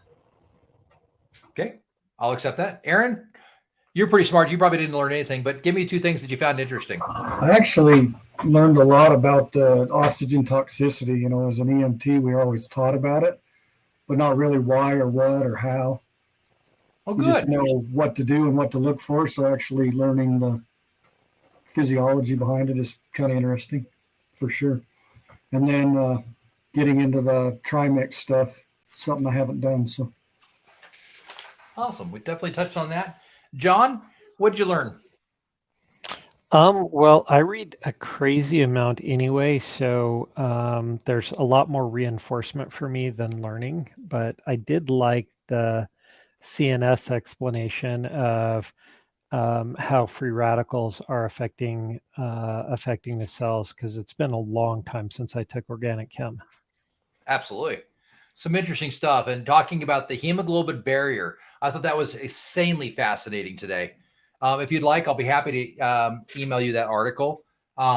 It's pretty, it gets in the weeds pretty quick, but it's definitely, if you take it slow, it's definitely understandable, and it's worth reading. It's stupid interesting. So if you're interested, if you don't, it's cool. I don't care. So perfect. I've And got then a textbook. I love reading that crap as well. So Donnie. I don't see Donnie, so I'm guessing that Donnie has gone to the land of the Donnie went looking for crayons. He couldn't find any, so he's back. Perfect. Donnie, what did you learn? 2 things you learned tonight. Let's see. That your use of Excel is exceptional, and I should probably try to do the same. And if I can get the formulas figured out, I can definitely do a lot more than that than I can do by trying to use a lot of dive programs that I don't know the numbers behind. And the equivalent narcotic depth, I haven't done that since nitrox, so that was a great refresher. Good. Absolutely. To help you, I'm happy to help you with the formulas. That's definitely not rocket science. It's all pretty straightforward. If you understand basic algebra, it all adds out. But that sheet definitely makes it easier. Question for everybody: did everybody have the chance to download the software that I sent you? Yes. Has anybody played with it? Yes. Yeah. It's kind of fun. So we'll definitely get into that in more depth. We're now 50% through the slides, so I'm pretty excited about that. But once we get into, we're starting to get into more cool stuff and the neat stuff. I always hate the beginning of these classes when you have to do the refresher and that information, but it's always interesting if you pay attention. So just want to make sure, play with that spreadsheet, play with the software. We'll definitely be getting into that probably in class 4 would be my guess. But that will be on Tuesday. If you guys could, if you could all make sure you have all your homework done before Tuesday, that will definitely make Tuesday and Wednesday's classes much easier. but at this point, we have covered probably 85, 90% of everything in Deco. And we probably covered 30, maybe 40% of the stuff in XR. So if your case, you're wondering kind of where we're at in this magical Wonderland journey that we're taking together, that's about where we're at, is about 80, maybe 85% with Deco and probably 30, 40% with XR. So we're making good progress. I don't anticipate needing a fifth class, but if we do, we can either do it via this or we can do it around the campfire. I'm cool with either. But my goal will be to get through at least dive planning and all the hard stuff before we head out to the lake. So I hope everybody's got their big boy pants on, because I heard the lake is cold. So I'm excited. I think I have my heated thermals ready. There was just a little snow and ice around the lake this morning. What temperature is cold? Before I let you go, since we're all still awake, anybody want to see the dive plans for Bear Lake? Absolutely. Yeah. All right, let me just write down. We are on page 101. We've been through 101 slides. Holy crap. All right. So, so we're going to be using subsurface to do our basic deco planning. Our basic setup is going to be 1.6 4 bar, 13 bar, 1.4, and 1.1 bar for our dive planning software. Here's how we do it. You go into a log and plan a dive. Why I have that in there twice, I don't know. So we can kill that one is dead. So once we get into it, Frozen on my side. Say again. You're frozen on Yeah. my side. You're definitely frozen. Let me unshare and reshare. Share screen, window. Sorry about that, guys. All right. You guys see my screen now? Now I do. Excellent. Sometimes you just got to unshare and reshare it, I guess. Weird. Overall, here we go. Bam, I'll make it a little bigger. So day one, we're going to use a gradient factor of 2550, and it's going to be simulated decompression only. Here's a list of the required items that you will need to bring with you, please. Pretty please. But again, the key to this is the gradient factor is going to be 2550. It's for your safety as well as mine. Day one, I anticipate gas requirements are going to be about 6,000 liters of air. You're going to, just to give you an idea, an 80 cubic foot tank at 3,000 PSI carries about 2,275 liters of air overall. I am basing all this judgment on you guys having a sac rate of around 16 liters per minute, which should be fairly conservative overall. Here's the dive plan for day one as well as skills. Day one, 60 feet, 28 minutes. Theoretical depth is going to be 73 feet with a gradient factor of 2550. Maximum depth we cannot surpass on dive one is 30 meters. Simulated deco only. We're going to go down to 60 feet. It's going to take us about 3 minutes to get there. At 60 feet, we're going to stay there for 10 minutes. Our run time at that is going to be 13 minutes. We're then going to ascend to 20 feet. Should take us around 2 minutes to get there. At the 15-minute mark, we should start our first simulated deco. We're going to stay at the 20-foot mark for 3 minutes, which will put us at the 18-minute mark. And then from that point, we'll gas allowing, we'll go ahead and do a safety stop as well. And so I don't count safety stops within deco planning, but I do plan it. I do plan them within air planning and gas planning, just so you're aware. Dive one, we're going to do a bubble check, an out of gas diver. We're going to do our S drills. Out of gas. Yeah, there we go. S drills. We're going to launch an SMB. We're going to do a gas switch. I'm going to judge you on your hover and trim. We're going to run a simulated decompression, and I'm going to give you guys the opportunity to have a full mask failure. Lucky you. Unfortunately, I cannot demonstrate any skills. I can only tell you to do the skills. Gas plan for this is dive time 19 minutes, sac rate at 16 liters per minute, work factor of around 2 is what I'm anticipating. You're going to need 1,578 liters for dive one. Dive two is going to be the same gradient factor, 2550. We're going to do an 80-foot dive. Theoretical depth is going to be 97 feet. We're going to go down to 80 feet. Should take us about 3 minutes to get there. We're going to stay at that depth for 10 minutes. We're going to rise to 20 feet it should take 2 minutes to get there. We're going to stay at the 20-foot mark for 3 minutes, and then we're going to rise. During this, we're going to practice bubble checks. We do bubble checks a lot. I want to see both modified and full frog kicks from everybody. They are sexy, and I like seeing them. And it's also a required skill. We're going to do an S drill. We're going to deploy our SMBs again. We're going to do a gas switch. I need to see you switch tanks. I need to see good hover and trim. We're going to run a simulated decompression, and I want to see another out of gas diver hover and ascend. So somebody's going to be sharing gas with you, and you're going to do a hover and ascend on that. So at one point or another, I will give you the signal that one of you is out of gas, and you'll need to figure it out.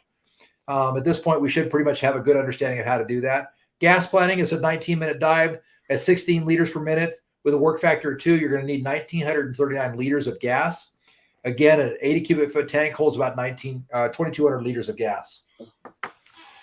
Dive number 3 on day 1 is going to be 100 feet for 28 minutes. Theoretical depth is 121 feet. Grading factor, again, is the same. Depth range, I have to get you to 30 meters, but I can use theoretical depth to get you there. So we'll be right in that point.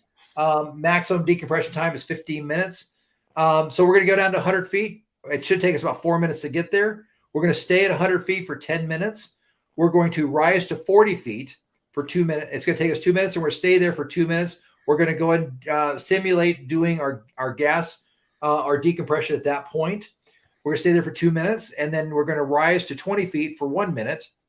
It's going to take us to get there, and then we're going to be there at 19 minutes. We're going to go to 20 feet, and we're going to remain there for 8 minutes, which makes 27 minutes and a minute to rise. So that's going to be a 28-minute dive, and that will be our last dive of the day. Again, we're going to do a bubble check, an S drill, SMB deployment, gas switch, hover and trim, run decompression simulation, and I'm going to have you guys remove a stage and replace it underwater. So that is going to be dive number 3. Dive number 3 is going to be 28 minutes total, 16 liters per minute, work factor 2. I anticipate 2,300 liters of gas. Dive day number 2, we're going to thin that gradient down a little bit to 2045 for your safety as well as mine. It may definitely going to make you get into decompression. Overall, day 2 requirements, you're going to need 8,704 liters of gas or air, and you're going to need 1,600 liters of deco. On day 2, dive number 1 is going to be 70 feet for 27 minutes. Theoretical depth is 85 feet. The depth range for this, our standard, is 20 to 40 meters, so we're definitely within that. We're going to 70 feet. It should take us 3 minutes, 15 minutes at 70 feet, 2 minutes to 20 feet, 6 minutes at our destination ceiling point, which is where we're going to do our switch. And then we're going to practice bubble checks, S drills. We're going to do a primary second stage free flow and shutdown, a backup secondary stage free flow. Guess what? We're going to launch a lot of SMBs, guys. So I hope you're good at it. If you're not, you will be. We're going to do a gas switch. We're going to hover and trim, run a decompression model. We're going to primary mass failure again. I've got to do it a few times. Sorry. And we're going to do a stage cylinder exchange, which means two of you, or well, all of you, will have the chance to take a stage cylinder off, hand it to a friend, and take their stage cylinder and put it on. So you're going to exchange stage cylinder.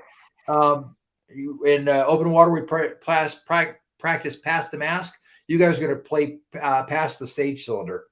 So don't have anything on port that you don't need. By the way, you guys might notice at the bottom, I have a note here. It says, actually note twice. I'm not sure why I wrote note twice. Fix that right there.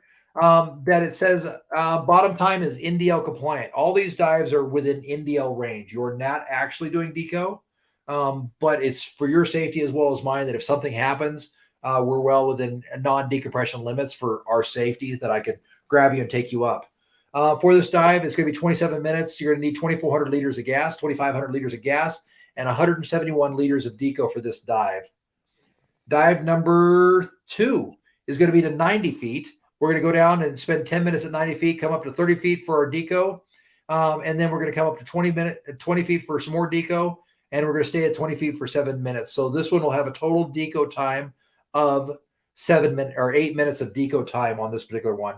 And again, we're going to do bubble checks, estrils, free flow primary inflator. So you're going to have to disengage your inflator. Full thinking shutdown, fault finding. I'm going to give you a boom drill, and you're going to have to figure out what I'm thinking and what's going on. Okay. SMB deployment, deco switch, gas switch, hover and trim, run decompression model, remove and replace backup equipment. Okay. I will determine which backup equipment that you're going to get to replace. So it'll be a surprise for you. I can't give you all the answers. On this dive, you're going to have 25 minutes of dive time. You're going to need 2,800 liters of total of gas and 2,900 liters or 290 liters of deco. And final day, this is your graduation dive. I have to take you between 30 and 45 meters. This will be a 110-foot dive for 37 minutes. Theoretical depth is 134. We are absolutely hitting within the depth requirement. We're going to go down to 110 feet. We're going to stay there for 10 minutes. We're going to come up to 50 feet and start our decompression obligation. We're going to come from 50 feet to 30 feet, from 30 feet to 20 feet. So on this particular one, we're going to have, 17, 19. So we'll have 19 minutes of simulated actual deco. Again, the bottom time on this is compliant with NDL as long as at the 25-minute mark. As long as we're not at depth for longer than 25 minutes, we're good to go. And then finally on this one, you guys are going to need 3,265 liters of gas and 655 liters of deco. So I tried to plan it out with this that day 2, you'll need 4 cylinders. You also should be able to get away with 1 deco bottle for this whole class, but 2 would be better, depending upon the size. So utilize that sheet that I sent you guys to figure out how much gas you'll need to bring. But and then day 1, you'll need 6,000 liters of gas. So technically 3 cylinders, but 4 would be better. So that's your gas requirements to knock out those 6 dives. That's what we're looking at. Who's got questions? So if I'm counting right, that's probably 3 cylinders day 1, 4 cylinders day 2. How many cylinders day 3? We're getting them all done in 2 days. If we need a third day, then we'll use a third day. But I'm not anticipating needing a third day for the class that we currently have. Okay. So effectively 7 or 8 tanks. Yes, 8 would be better. If we do, if you guys stick around for day 3 will be fun dives, and we will absolutely go out and actually start enjoying the dives. Where I will not make you take your mask off. I will not make you take cylinders off. I will automatic come up with weird drills for you to do. So day 3 dives, I won't do anything weird to you. We'll actually just dive for the fun of it's weird. We'll actually dive for the fun of it. Imagine crazy. What would that be like? Dive because we want to dive? Huh. So that's the general plan. I will be sending that out on Tuesday and via email. I can send it out before that if we need to. It's not a big deal, but that was my plan, is to send that out on Tuesday. But I want you all to plan out these dives, and I'll give you the parameters. Here's a pro tip for you. You should have a slate. It's not required, but you should have a slate. Pro tip for you: on your slate, go to the hardware store or to Home Depot or wherever and get you some colored duct tape. I use fluorescent yellow. My wife uses fluorescent pink because we're cool like that. And then put that tape on your slate and write your dive plans on the slate. Now, when we write those out, I'm also going to talk to you guys about, I want to see from you a Delta 5 plus 5. Okay. And what that means is I want you guys to figure out a dive plan that if you go 5 feet deeper, and another dive plan that if you stay 10 feet deeper, go 10 feet deeper or 10 minutes longer. So I want you guys to figure out 5 minutes deeper, 5 minutes longer, 10 minutes deeper, 10 minutes longer. And what that looks like. That'll be your homework assignment to figure out. I will give you the basic dive plan, but you guys will have to figure out the more complicated dive plan of plus 5, plus 5, plus 10, plus 10. So heads up, if you wanted to start into that now, you're welcome to, but you don't have to start it until next week. Sound good? So is everybody diving side mount? I believe so. I don't think anybody's diving back mount.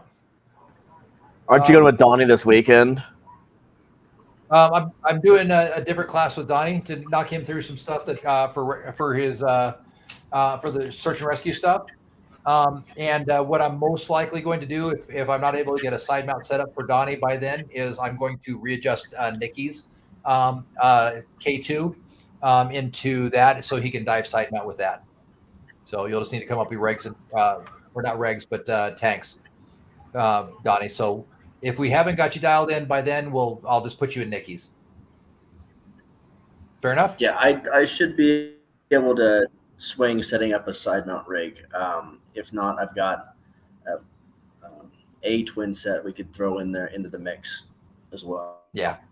I'd rather put you in side mount. I'd rather do it right to start with. And like I said, worst case scenario, what I'll do is, like I said, we'll just do some adjusting to Nikki's. It's not really that big a deal. The downside is you'll have the coolest BC out there other than Ivan. Ivan's got a K2 black as well. So that's what Nikki dives is a K2 black. Red's better. The rest of us aren't that cool. Mine's just the traditional black and red K2. So Red's everywhere in Hollis. Black's better. Once you go black, you never go back. Is that how it is? Something like that. Always bet on black.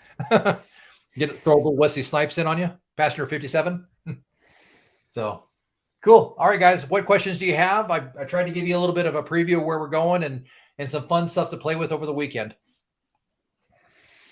Can you send out the dive plans tonight so I can play with subsurface over the weekend? Would you mind if I sent it out in the morning? Because I was thinking bedtime. Morning's fine. Yeah. I'll send those out tomorrow then. It'll be like Sunday when I play. Cool. I will get it out to you tomorrow when I get out and get you taken care of. So not a big deal. Easy enough. What I'll do is I'll just send it out the group. I've got a group email I can send out and I'll just send them out to everybody. So not a big deal. Yep. So you can play with it. But like I said, what I'm looking for homework from you guys is based upon the gradient factor. I need to see a +5 and a +10 +10. That is the homework that I need from you guys.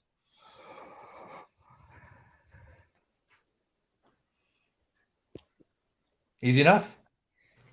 Easy peasy. Easy peasy. All right, let's go ahead and ascend to the boat and head home. Time to go to bed. All right. See you guys on Tuesday. If you have any questions, you guys all know my number. Call me, text me, write me, message me, whatever works best for you. You guys know I respond. So, all right. Already, thank you so much. Thanks, guys.